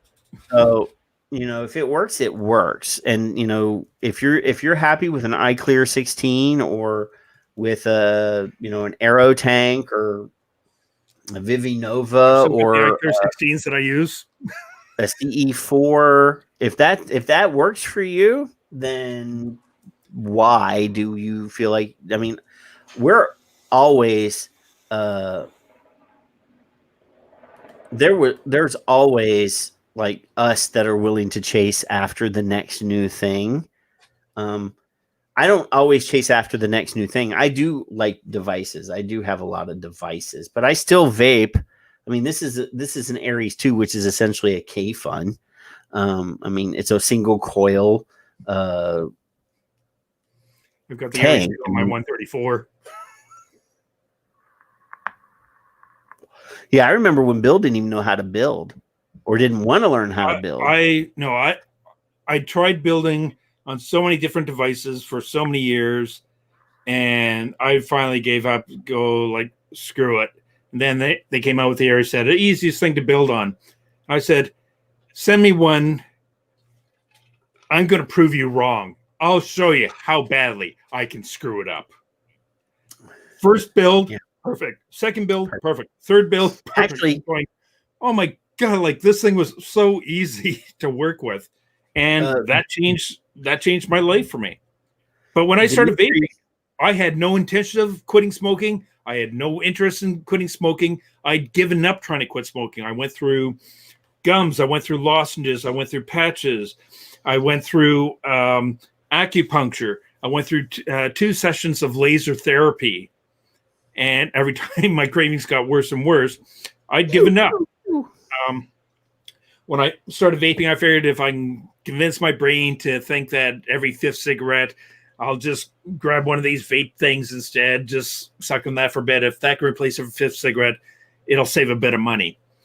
From my first puff of an e-cig, I had 2 packs of cigarettes with me when I went there. They still have all the same cigarettes, and I even wrote down the date when I got it.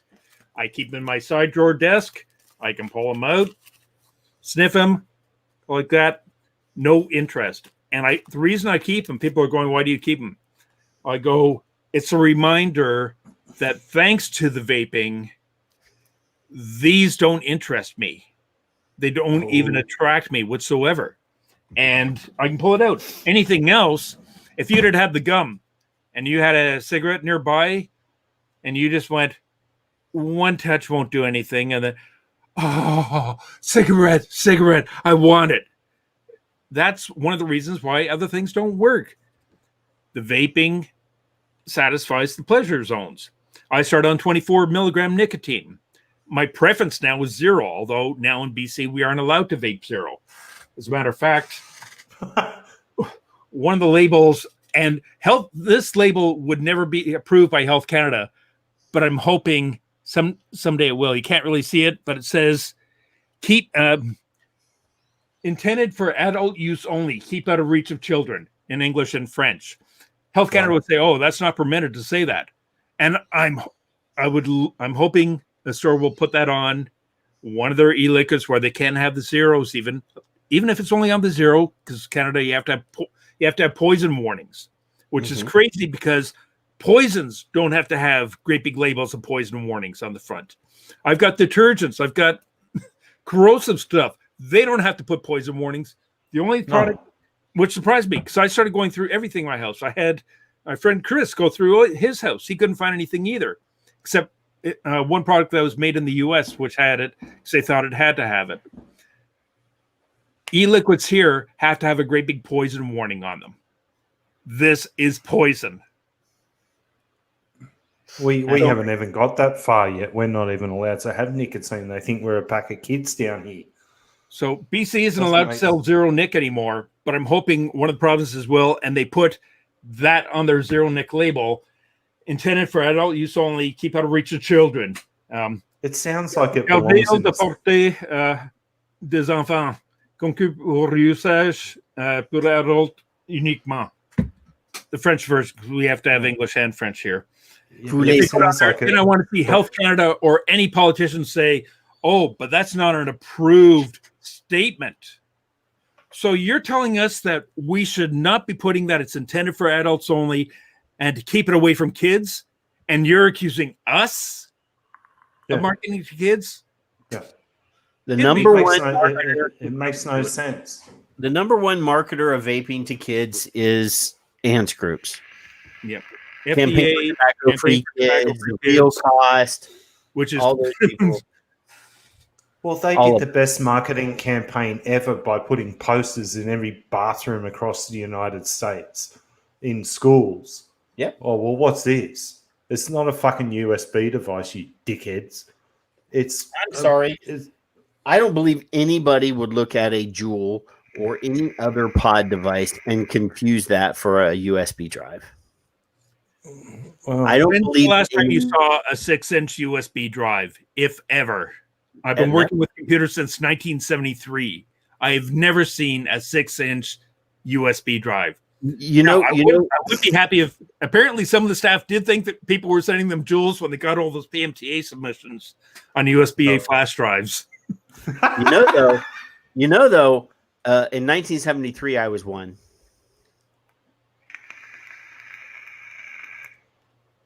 I had kicked out our computer teacher kicked out of the school and gone back for retraining. So I was spoiled. I was working for the Peel Board of Education when I was 13. I was in charge of 25 schools for electronics. Well, that was back. That was back when the computer was as big as a house, though. No, but besides the room, and they had punch cards. Yeah, and what was funny is you get a pack of 3,000. If you really hated the person, you just took one card and shifted it somewhere else, because then it's all dots. It wasn't written. It was dots to code the. So you'd have to go through decoding every card to find out which one was out of order. That's not very nice at all. Didn't do it too often. That's not nice at all. We're gonna go over to Twitter for a minute. Where did it go? I want you guys to hit Jerome Adams. So the other day, Jerome tweeted this little numbered thing. It says, one, coronavirus is real and it can kill you, which is true. No matter how you feel about it or masks, you won't be able to reopen and stay open if it's still being spread, which is probably true. And wearing a mask isn't hard. If it can help us reopen, then why not try it? Help us and help yourself. Wear a mask, right? So I did feel like I should respond to him.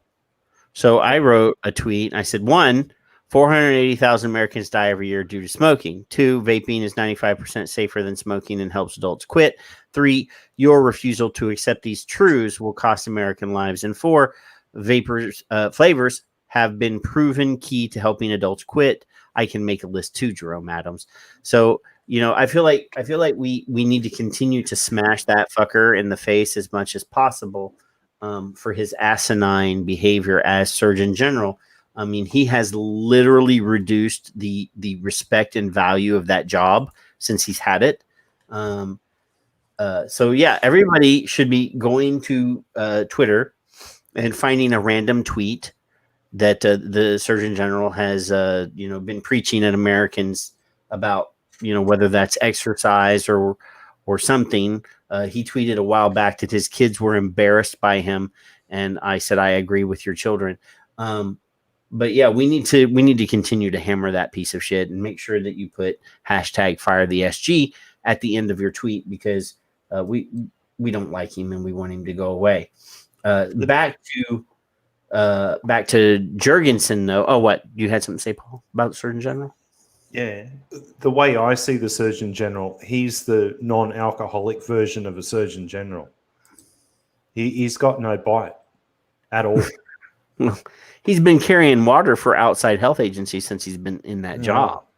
So the thing is that as far as I'm concerned, when you're the Surgeon General and you're the nation's top doc, like that's what he wants. That's the image that he wants to portray is #top doc. Why does he have so many tweets that says, well, I'm just saying what the CDC told me to say, or I'm just following the WHO's instructions? You're not. Why are you're supposed to be you're the leader? You're not the secretary. You're not like intern. You're not like Robert Redfield's bitch. You're supposed to be in charge, motherfucker. You're the Surgeon General. Maybe he's the bunny of Wall Street.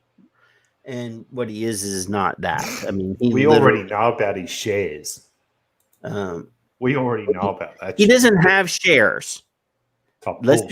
Let's be clear. He's invested into a fund, in a fund that has shares of tobacco stocks. That's not the same thing, because there's tobacco stocks in there. There's tech stocks in there. It's a fund. He's in a fund that happens to have tobacco stock.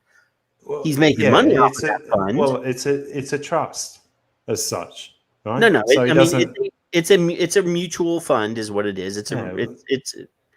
But yeah, I mean, it's six in one hand, half a dozen in the other. But he doesn't actually own stocks. He didn't go out and buy shares of tobacco companies. He bought funds. He put money in an IRA or into a retirement account and divvied up a certain percentage to go into this fund that has stocks. Anyway, I did want to point out, and this is Joe Jurgensen, and just to show you that she is still responding to us. She responded, "Hey, have you sent a media request?" "Yes, I have. Blah, blah, blah. I've been talking to people in your campaign. Look forward to the interview." Because this is another person that has a voice. I just saw that they're saying that she has 12% of support from key demographic, the 18 to 34-year-old. She's got 12% of that demo. So, like I said, she's not going to win, but if she gets if enough people vote for her, whoever wins is going to be adopting her stuff.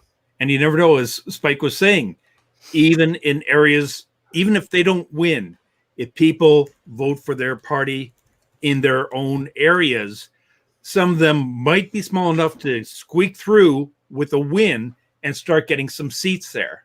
Yeah. So that's one thing I did like, was he wasn't campaigning just for themselves. It was, look, even if we don't get through, try in some of these small areas, we might get seats where we can finally start getting people to have a voice.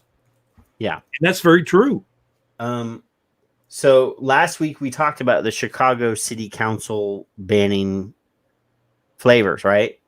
So this person, I was going to say a bad word there. This person, Dr. Kelly Henning, she tweets, "Today the Chicago City Council voted in favor of banning the sale of all flavored e-cigarette products.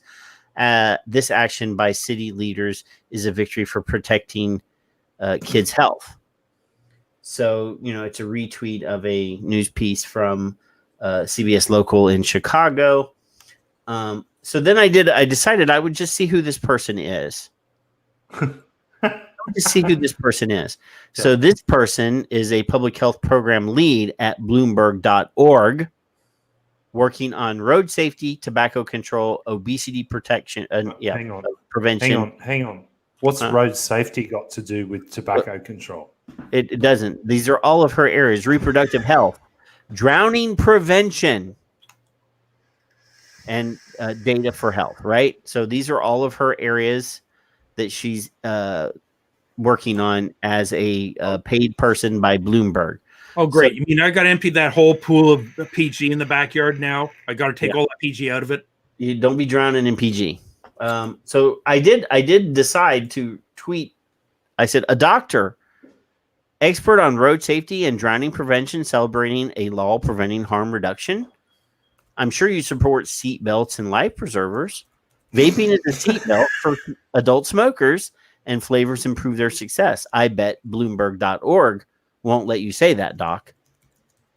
So, again, this is a person whose job, I mean, if you look at all of those areas of expertise, we're looking at road safety, which is obviously seatbelts have to have something to do with that. Tobacco control, obesity prevention. Okay, so that means that you're promoting a dietary stuff, harm reduction for heart disease, getting people to eat healthier. That's a harm reduction.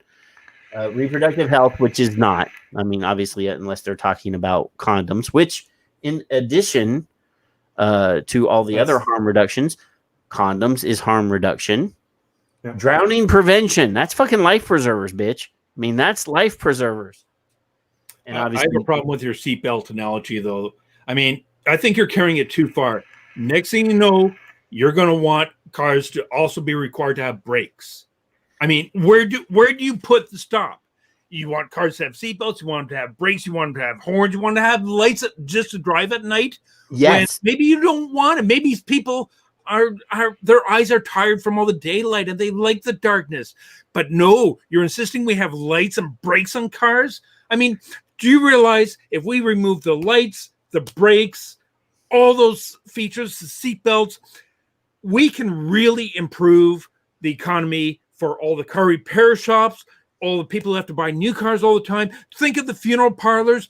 They have more plots, so there'll be more demand for the land. The land prices will go up again. You can put them in the bad areas where people don't normally like to stay. I mean, the people are nice and quiet. You might have them pop out once in a while as some, I hate to say, some zombies will get a little crazy and spray paint once in a while because they get bored. Most zombies are good people, though. I know a lot of zombies. I grew up with them. I made a career as a zombie.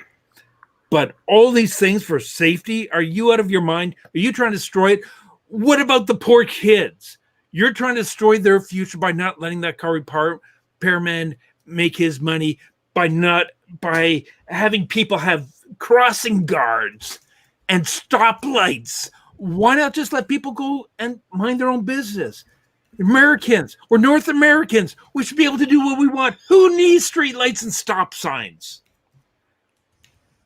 I should be a politician. This makes logic to a politician. That was a long tangent there for a second. I lost track of it for a minute. But yeah, I mean, Bloomberg.org obviously is going to promote an ordinance that takes us off the table. And Pippa says that Simon Chapman is a good spray painter and looks like a zombie.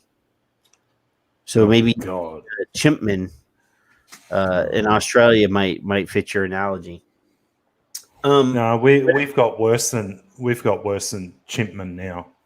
Well, there's a lot of bad shit happening in Australia for sure. I did want to show one more tweet real quick. And this was a friendly fire incident because I absolutely love John Glosser. But John tweeted, and he retweeted the Demetrius tweet about the Raj Kuthrapalli, and I'm sure I'm not saying that name right. Murthy, yeah, that guy is pushing for the bill to force FDA into a transparent mode, and they want to see everything that FDA is doing and why they're making their decisions that they're making. And yada yada yada. And he already has another bit of anti-vaping legislation. And John says there is no way Donald Trump is going to let Raj, the maniac, dictate his FDA. So I had to respond because I feel like that people need to realize Donald Trump is not going to fucking do anything. Period. I said, I think you're wearing rose-colored glasses, John. Donald Trump has sat back powerless and impotent to stop the prohibitionist nanny-backed deeming and the PMTA process. His FDA tobacco is forcing on American small business. Here comes black market and cash flowing to China. I'm sorry, at this point in the game, if anybody believes that Donald Trump is going to do shit to protect or save this industry, I don't know where your head is. He hasn't done anything. He's been aware of this issue. Don't try to say he's been busy with fucking COVID, because all of this was on the table way before COVID happened. And if anybody falls for the, we're supporting him so that he will get reelected. And then after he gets reelected, then your fucking head is up your ass. You got to remember one more thing too. The reason he paused was the we vape, we vote. He saw that, he saw the numbers and knew that elections coming up, that could be important. If he's back in again, now he can go, hey, we gave it a try, but there's still a youth problem. So we're going to have to go back to the original plan. There's absolutely no reason, because guess what? The we vape, we vote. I'm on my final term anyhow. That doesn't do me anything.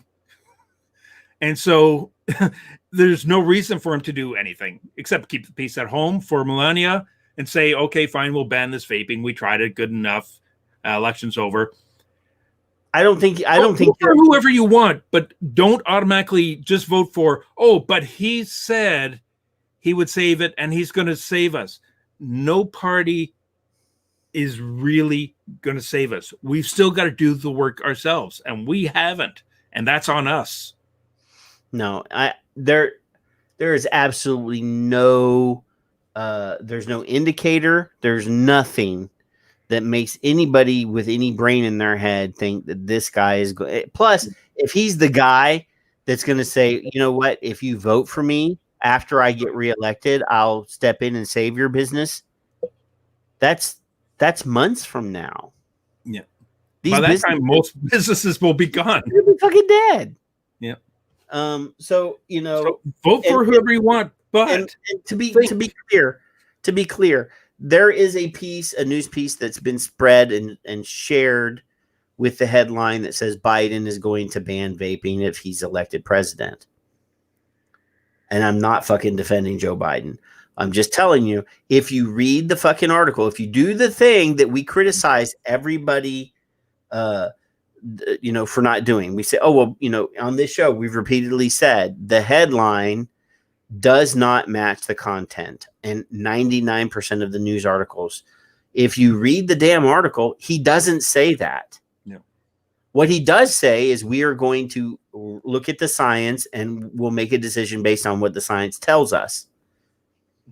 Again, not defending the guy, not supporting the guy. Don't like him. Definitely don't like his VP, who has made anti-vaping and who has made comments saying that she would remove the flavored products from the market. So she's a fucking zero. Biden has got dementia, probably only going to be president for about a month before he steps down and she gets made into the president. That's the conspiracy theory that I'm espousing this week. Obviously, Mike Pence has not been a friend to the industry. When he was governor of Indiana, he signed one of the most restrictive vaping laws ever passed on a state level as the governor of Indiana. So I don't think that we're going to be saved by any of those fuckers at all. Not in this round. Period. So we're going to have to do the work and deal with the lawmakers that we haven't been dealing with. Yeah. I am a dyed in the wool, gun toting, redneck son of a bitch. But we have done very little to engage with the Democrats. We have done very little to possibly make a dent in this, because obviously we are still stuck. Son of Liberty Radio, we are still stuck in this. This is a freedom argument, and we use that with the Dems. They don't give a shit about your freedom argument. They want something else. Mm-hmm. And we've talked about it before. We need to be pushing the harm reduction angle with those people, because that's something that they totally back harm reduction in every other platform. So that's important. And Mark says the Libertarian Party is the only party that would save us, because freedom, blah, blah, blah, blah, blah. They won't get in, but you need to get them a start. We have to get them started. And we pushed a big libertarian, deal the last time. And I voted for the Libertarian candidate, Gary Johnson, because I figured he was the lesser of the evils. I knew he was never had a chance in hell of winning, because this is Texas, and Texas is going to vote red. Regardless of all of these news stories that you see that Texas is turning blue, your head's up your fucking ass. Austin might turn blue, but the fucking rest of the state is going to stay red.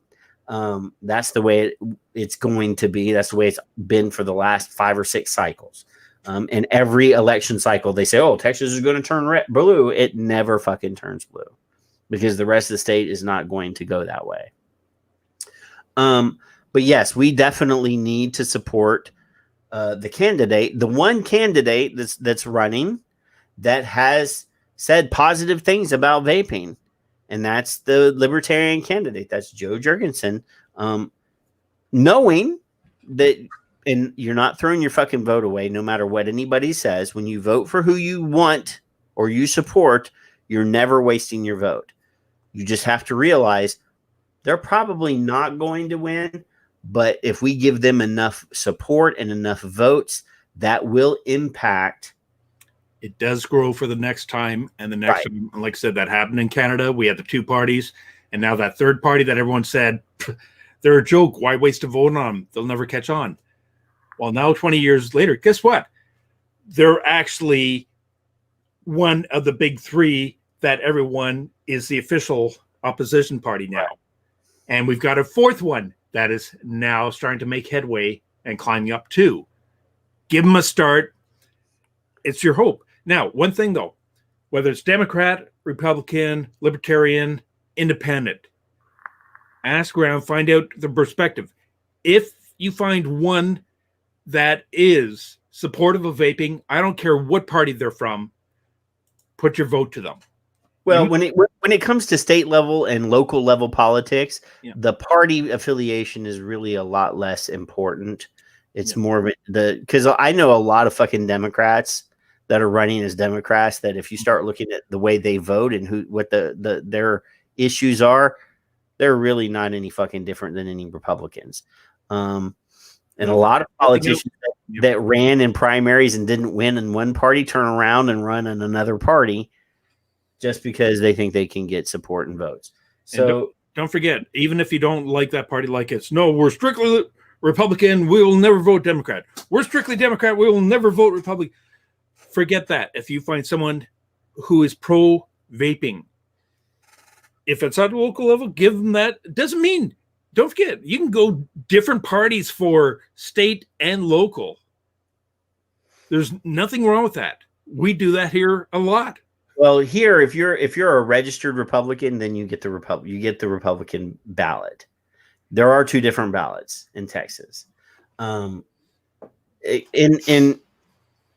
in the big elections, but in the primaries, for sure. Now, and I've said this before on this show,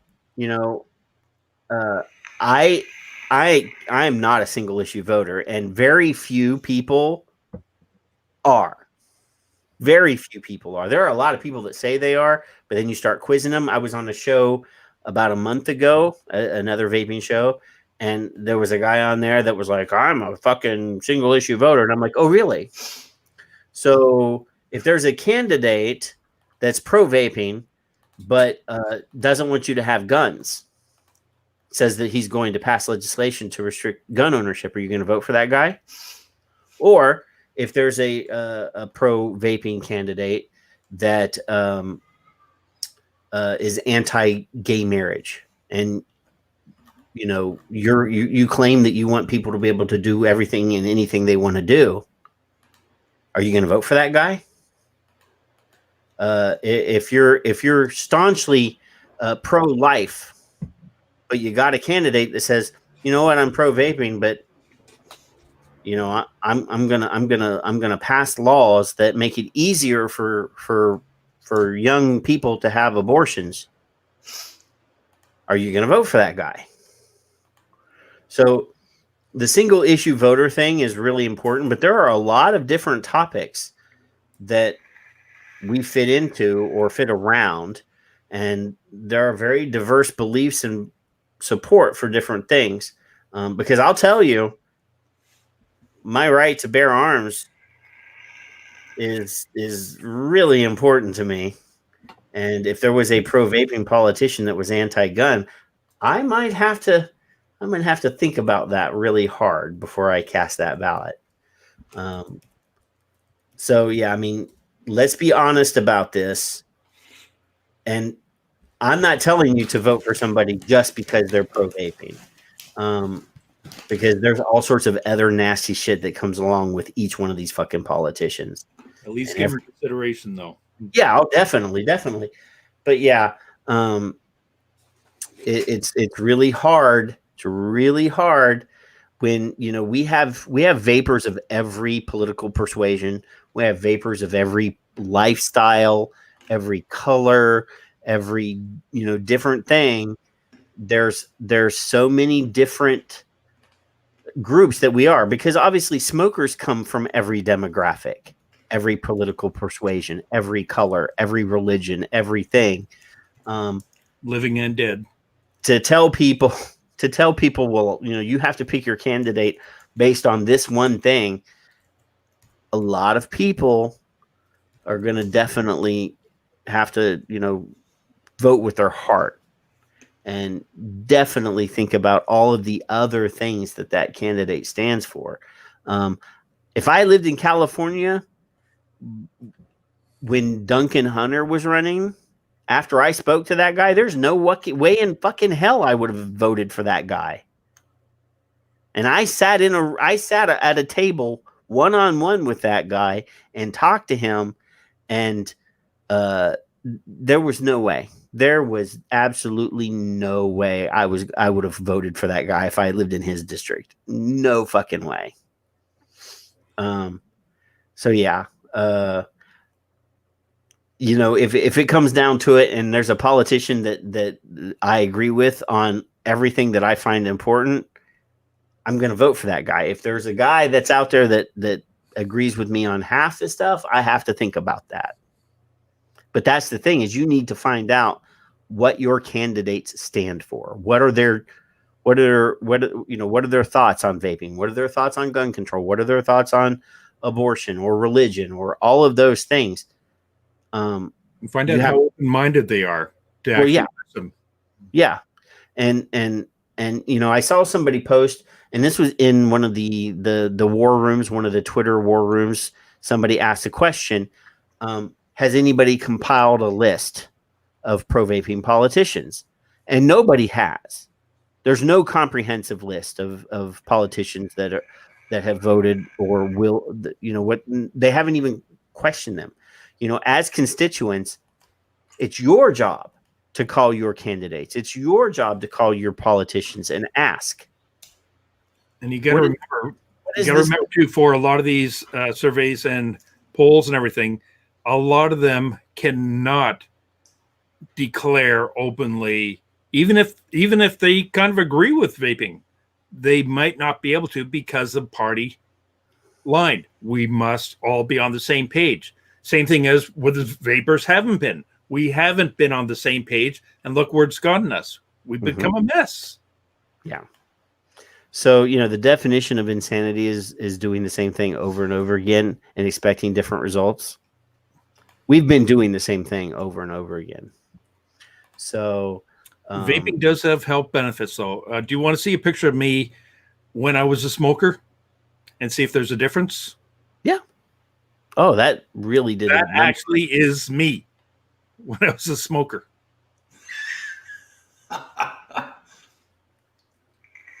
Yeah, that's really bad.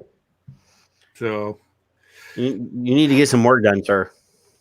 Well, definitely feel a lot healthier, but yeah, there are benefits, and that's why I say zombies are people too.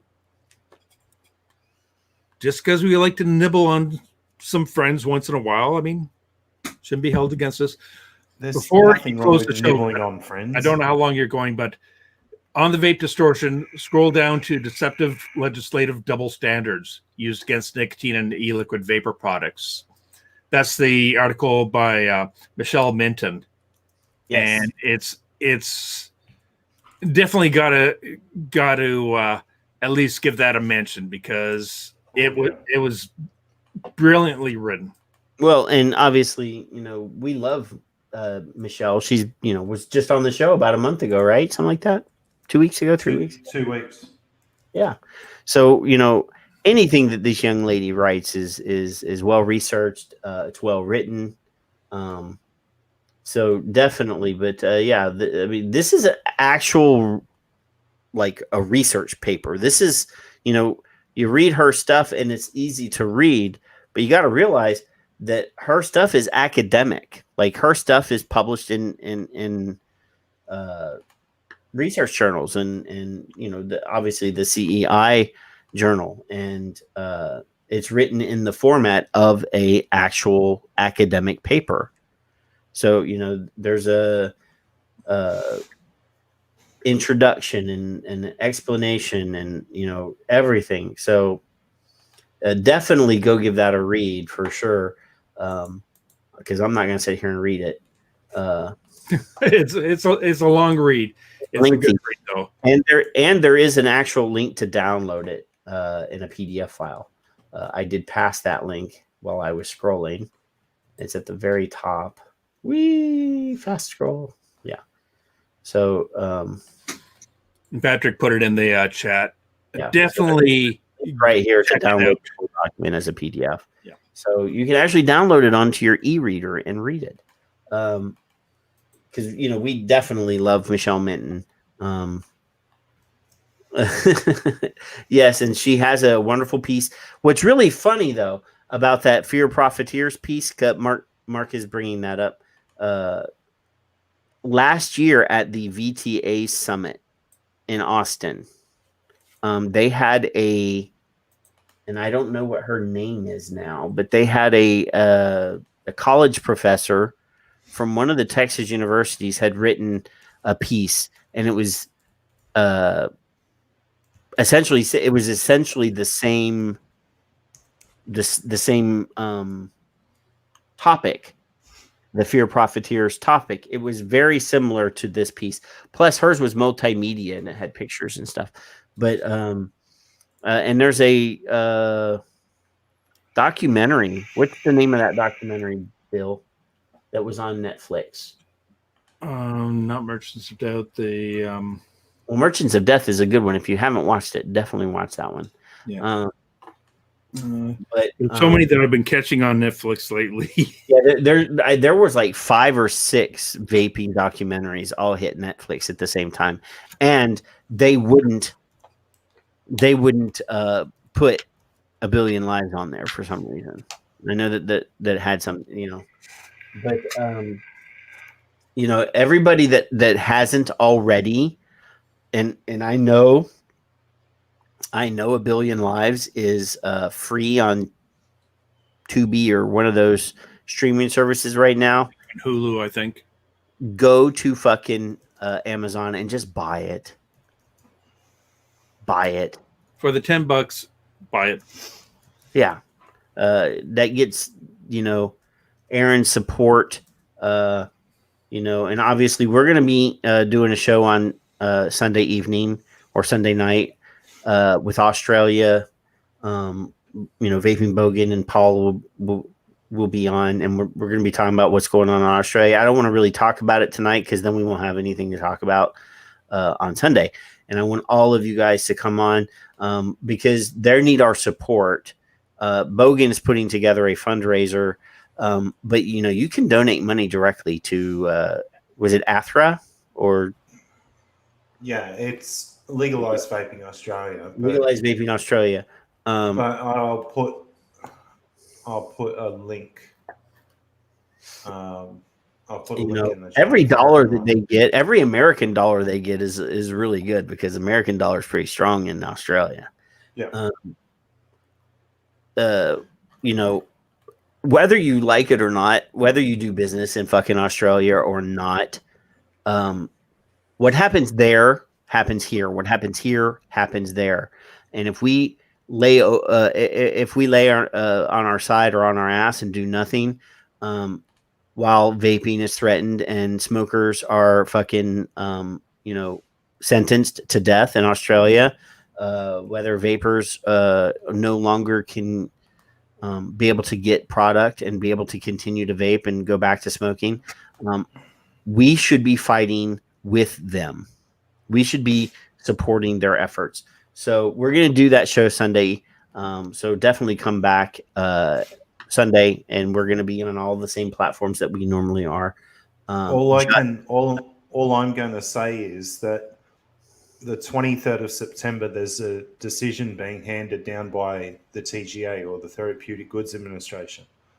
And when you hear what they're looking for,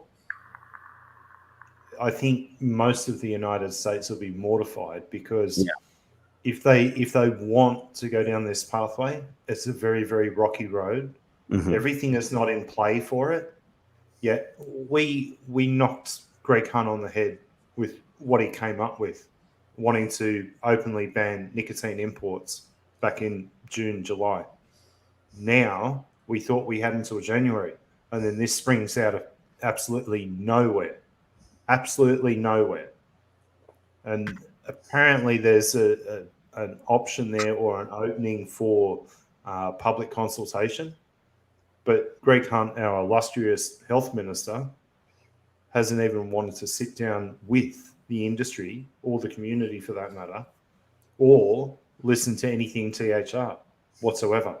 Right. And we're also waiting for a report to be handed down from the ANU, or Australian National University, on vaping, an epidemiology study on vaping. Yet he's brought this forward to September out of nowhere. And then I found out what the whole plan is, and I'm like, really? You really want to play this game? And I let out a video that I found to all my connections around the world. And it's game on. You really want to play? You poked the bear with a stick the last time, and you got smacked. This time, we're going to tear your house down. I'm sorry, but you have to go as the health minister for Australia, because you do not want to poke this bear again. Well, the whole world is watching this time. Well, let's be honest, though, Paul. To do all the things that you need to do, that ATHR or whatever, legalized vaping in Australia needs a little bit of a bankroll. So we're gonna do what we can to help get some people over here to help fight over there. And Whiplash, the show will be Sunday evening in America, which will be Monday morning in Australia. Or Monday midday in Australia. So anyway. And for confirmation that what happens over there can affect things in North America, Canada, Health Canada, often uses Australia, any of their anti-thing, like their plain packaging was fantastic in Australia. It was absolutely fantastic, and it cut down so much black market, which isn't true. It actually bullshit. It was the opposite. It actually grew the black market out of control. Yeah, we often see legislation. For example, obviously, talking about gun rights a while ago. Every time a politician stands on the stage and talks about banning guns, they bring up Australian crime rates and Australian gun buyback. So obviously, okay, the whole buyback scheme came about because of one incident here in Australia. which is now being unraveled as a hoax, or not a hoax as such. There was the murders, but there's no way one shooter could have done that much carnage in that period of time. Impossible. Absolutely impossible.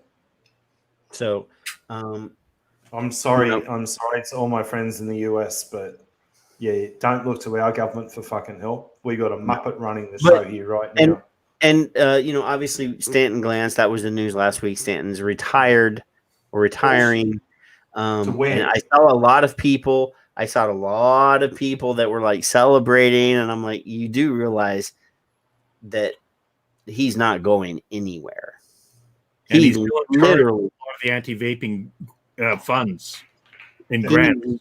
Literally is not. I mean, he might not have an office at UCSF anymore, but every hearing, every television talking point, every time that they're going to need an anti-vaping person to come on, it's going to be Stanton Glantz. He is not disappearing. He's removed, and we don't know. There may be some truth to the fact that the university said, dude, you really need to separate from us because you're bringing a lot of bad heat on us, and the sexual stuff, the harassment stuff.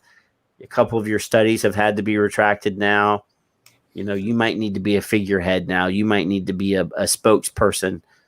He's going to be a paid assassin is what he's going to be.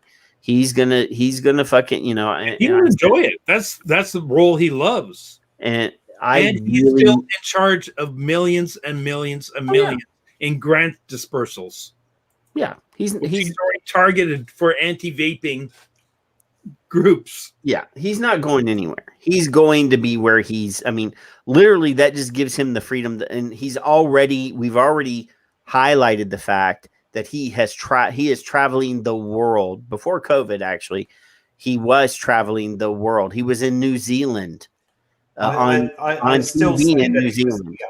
I still say that he was here. We don't have any proof, but I think he was in Australia too.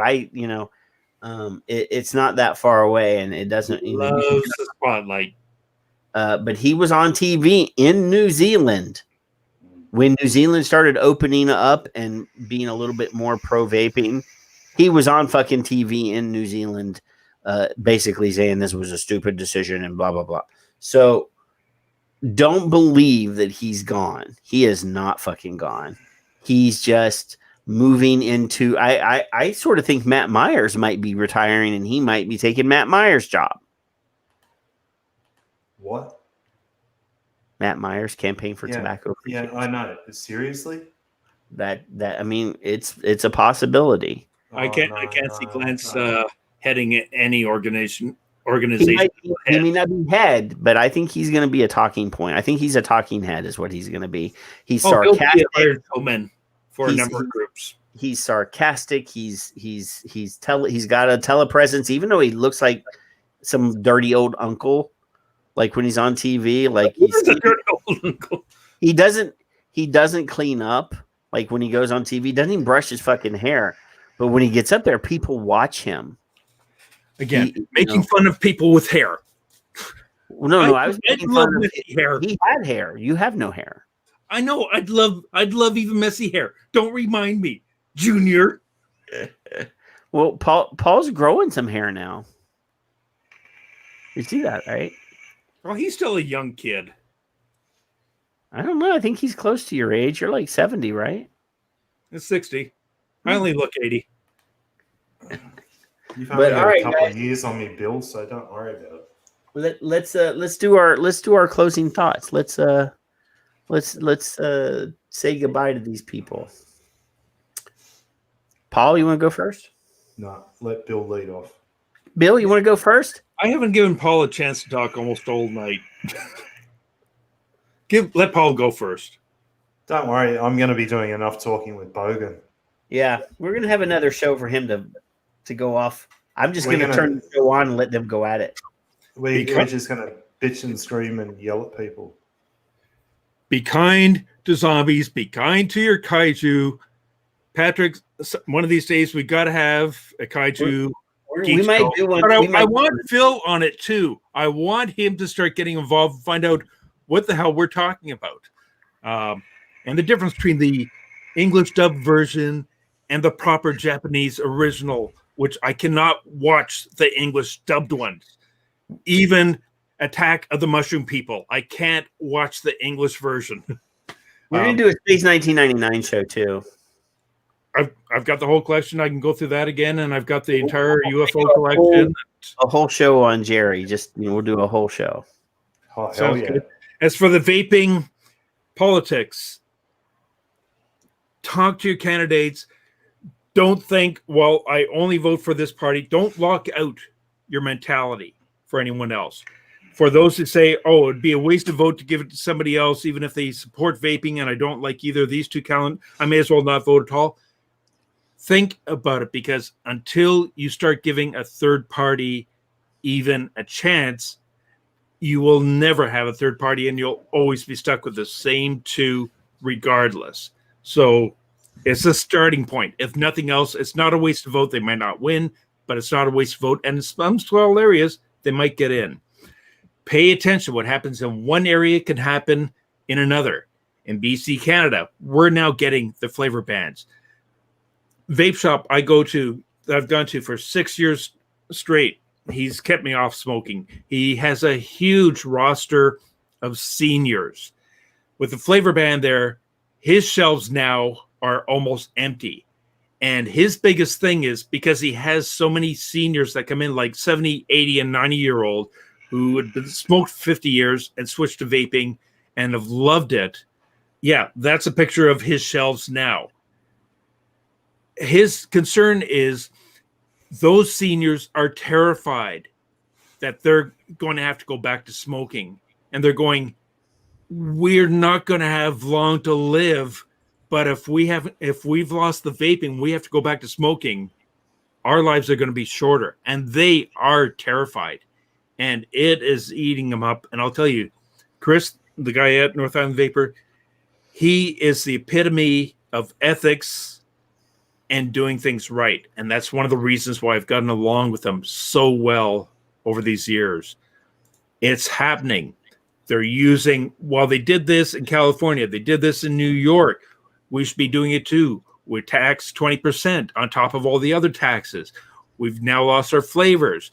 Now, we're going to do like the TPD. We can only have 2 mil, but as of January 1st, only 2 mil tanks that are child locked, which very few have.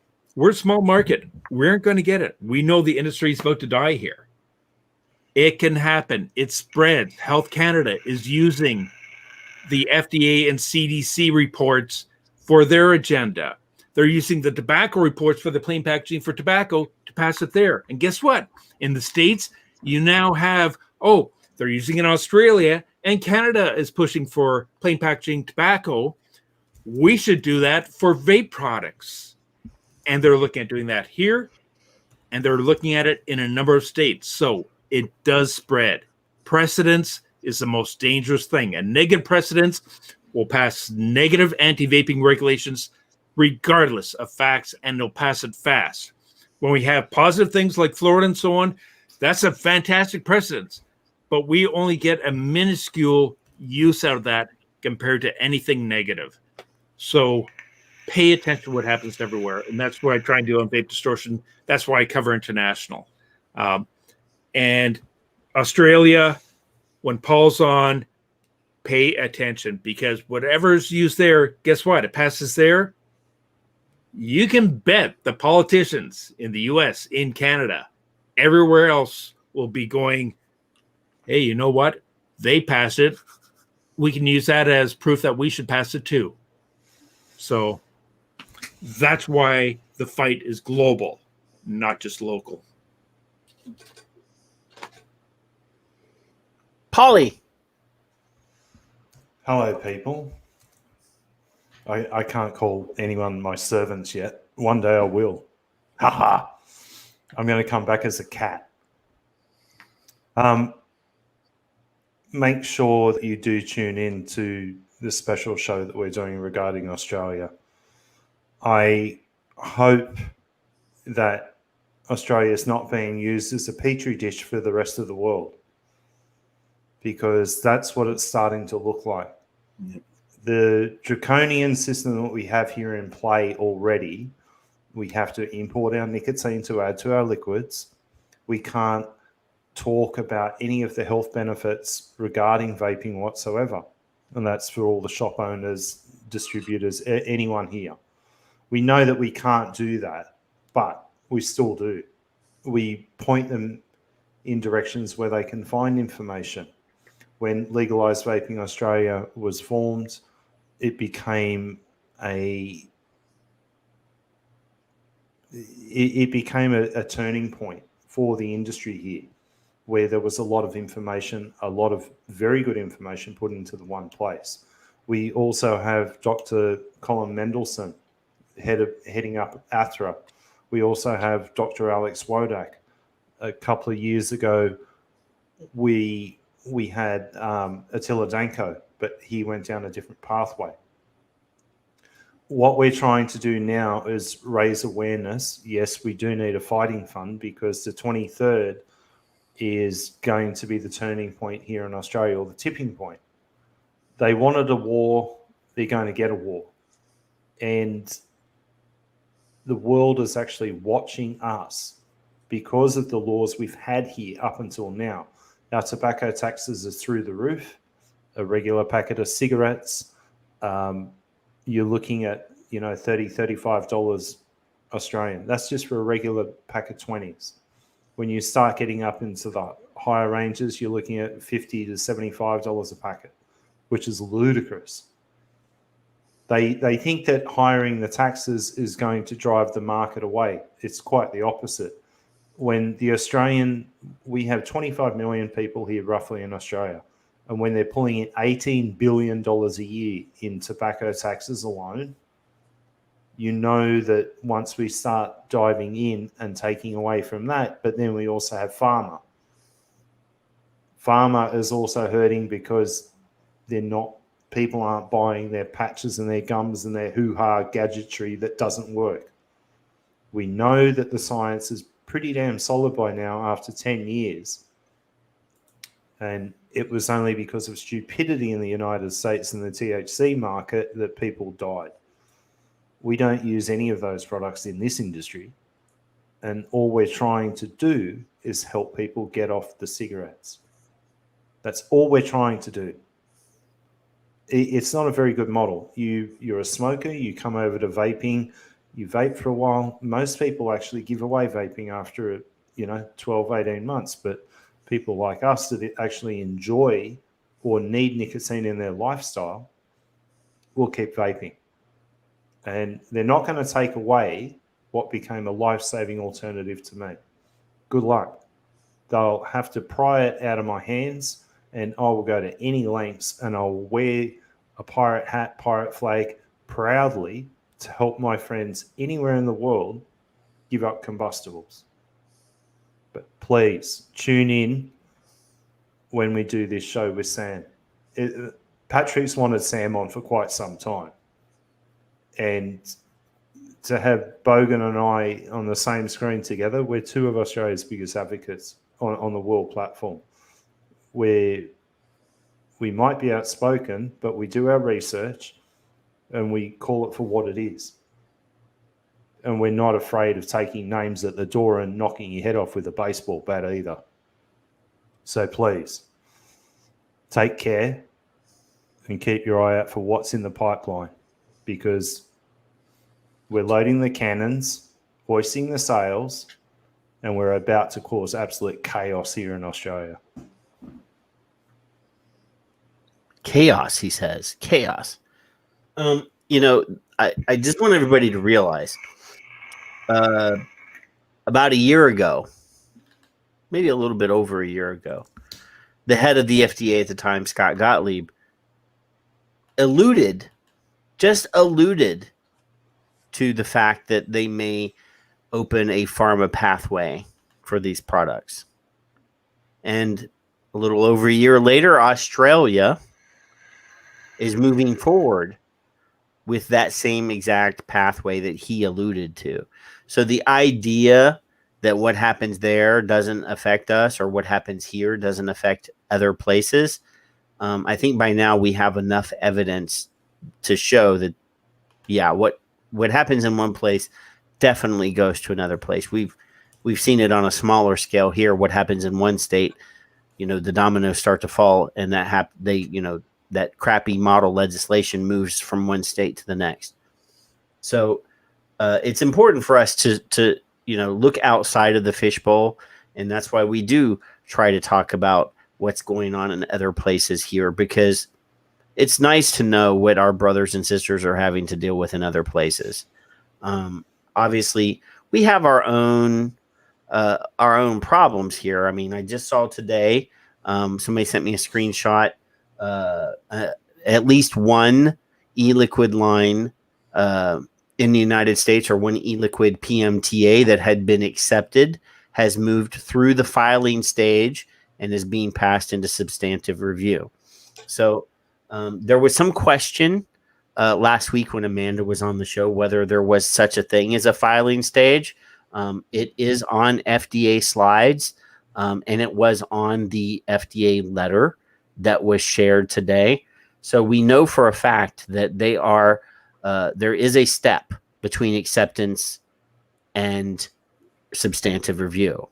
And there is a point in between those two where products that have been accepted don't get filed, and it's called failure to file. And there's a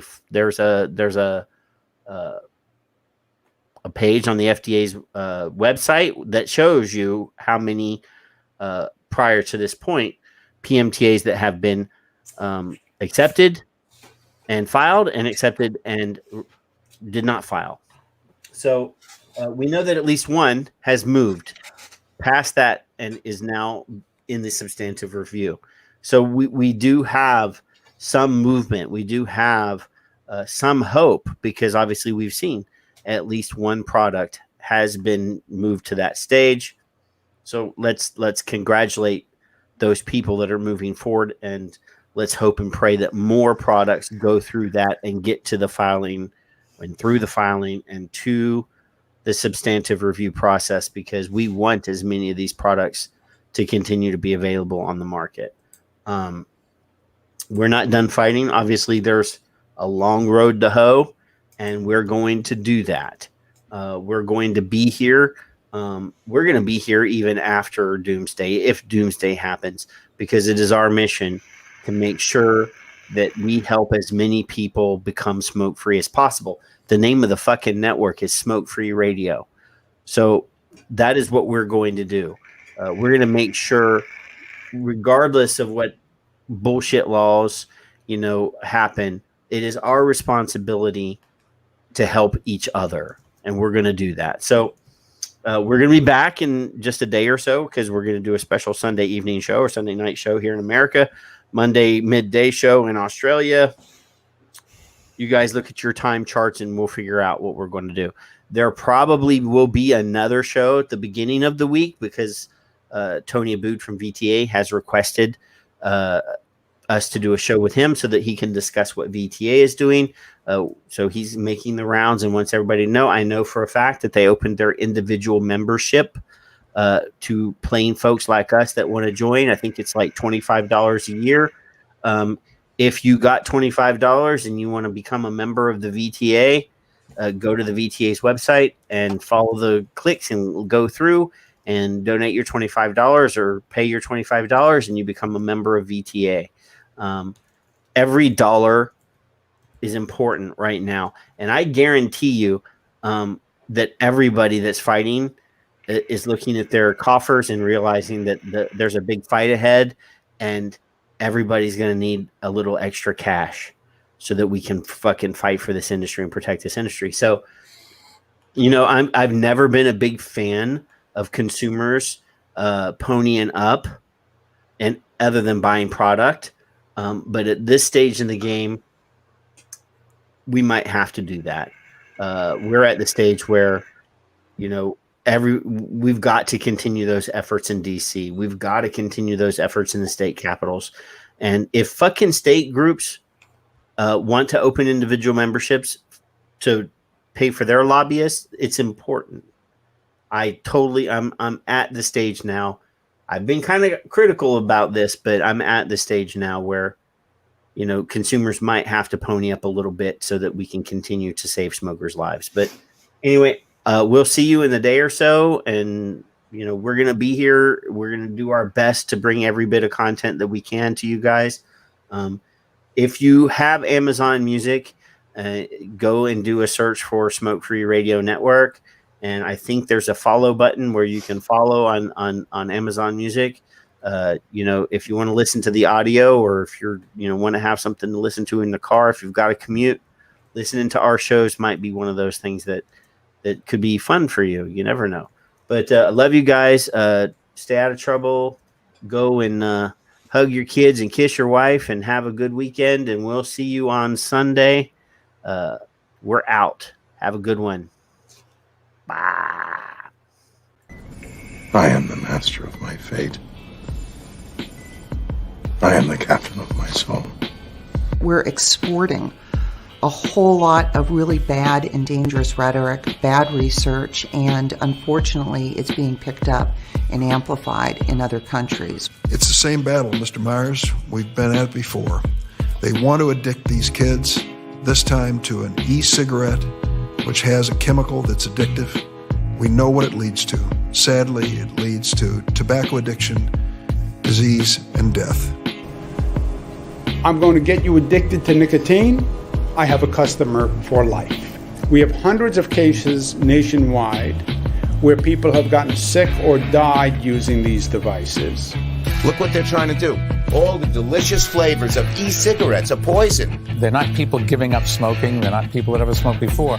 Most people that vape never smoked before. Just think if your kid was doing this and winds up with an IQ 10 or 15 points lower than he or she would have had for the rest of her life. Most people who vape are current or former smokers. Legally, e-cigarettes are tobacco products. For the addicted adult smoker who switches, there's going to likely be a reduction in risk. Addiction is being fueled by kid-friendly flavors and kid-friendly cool marketing.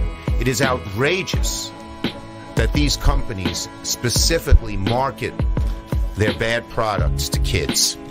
There is a moral panic over it.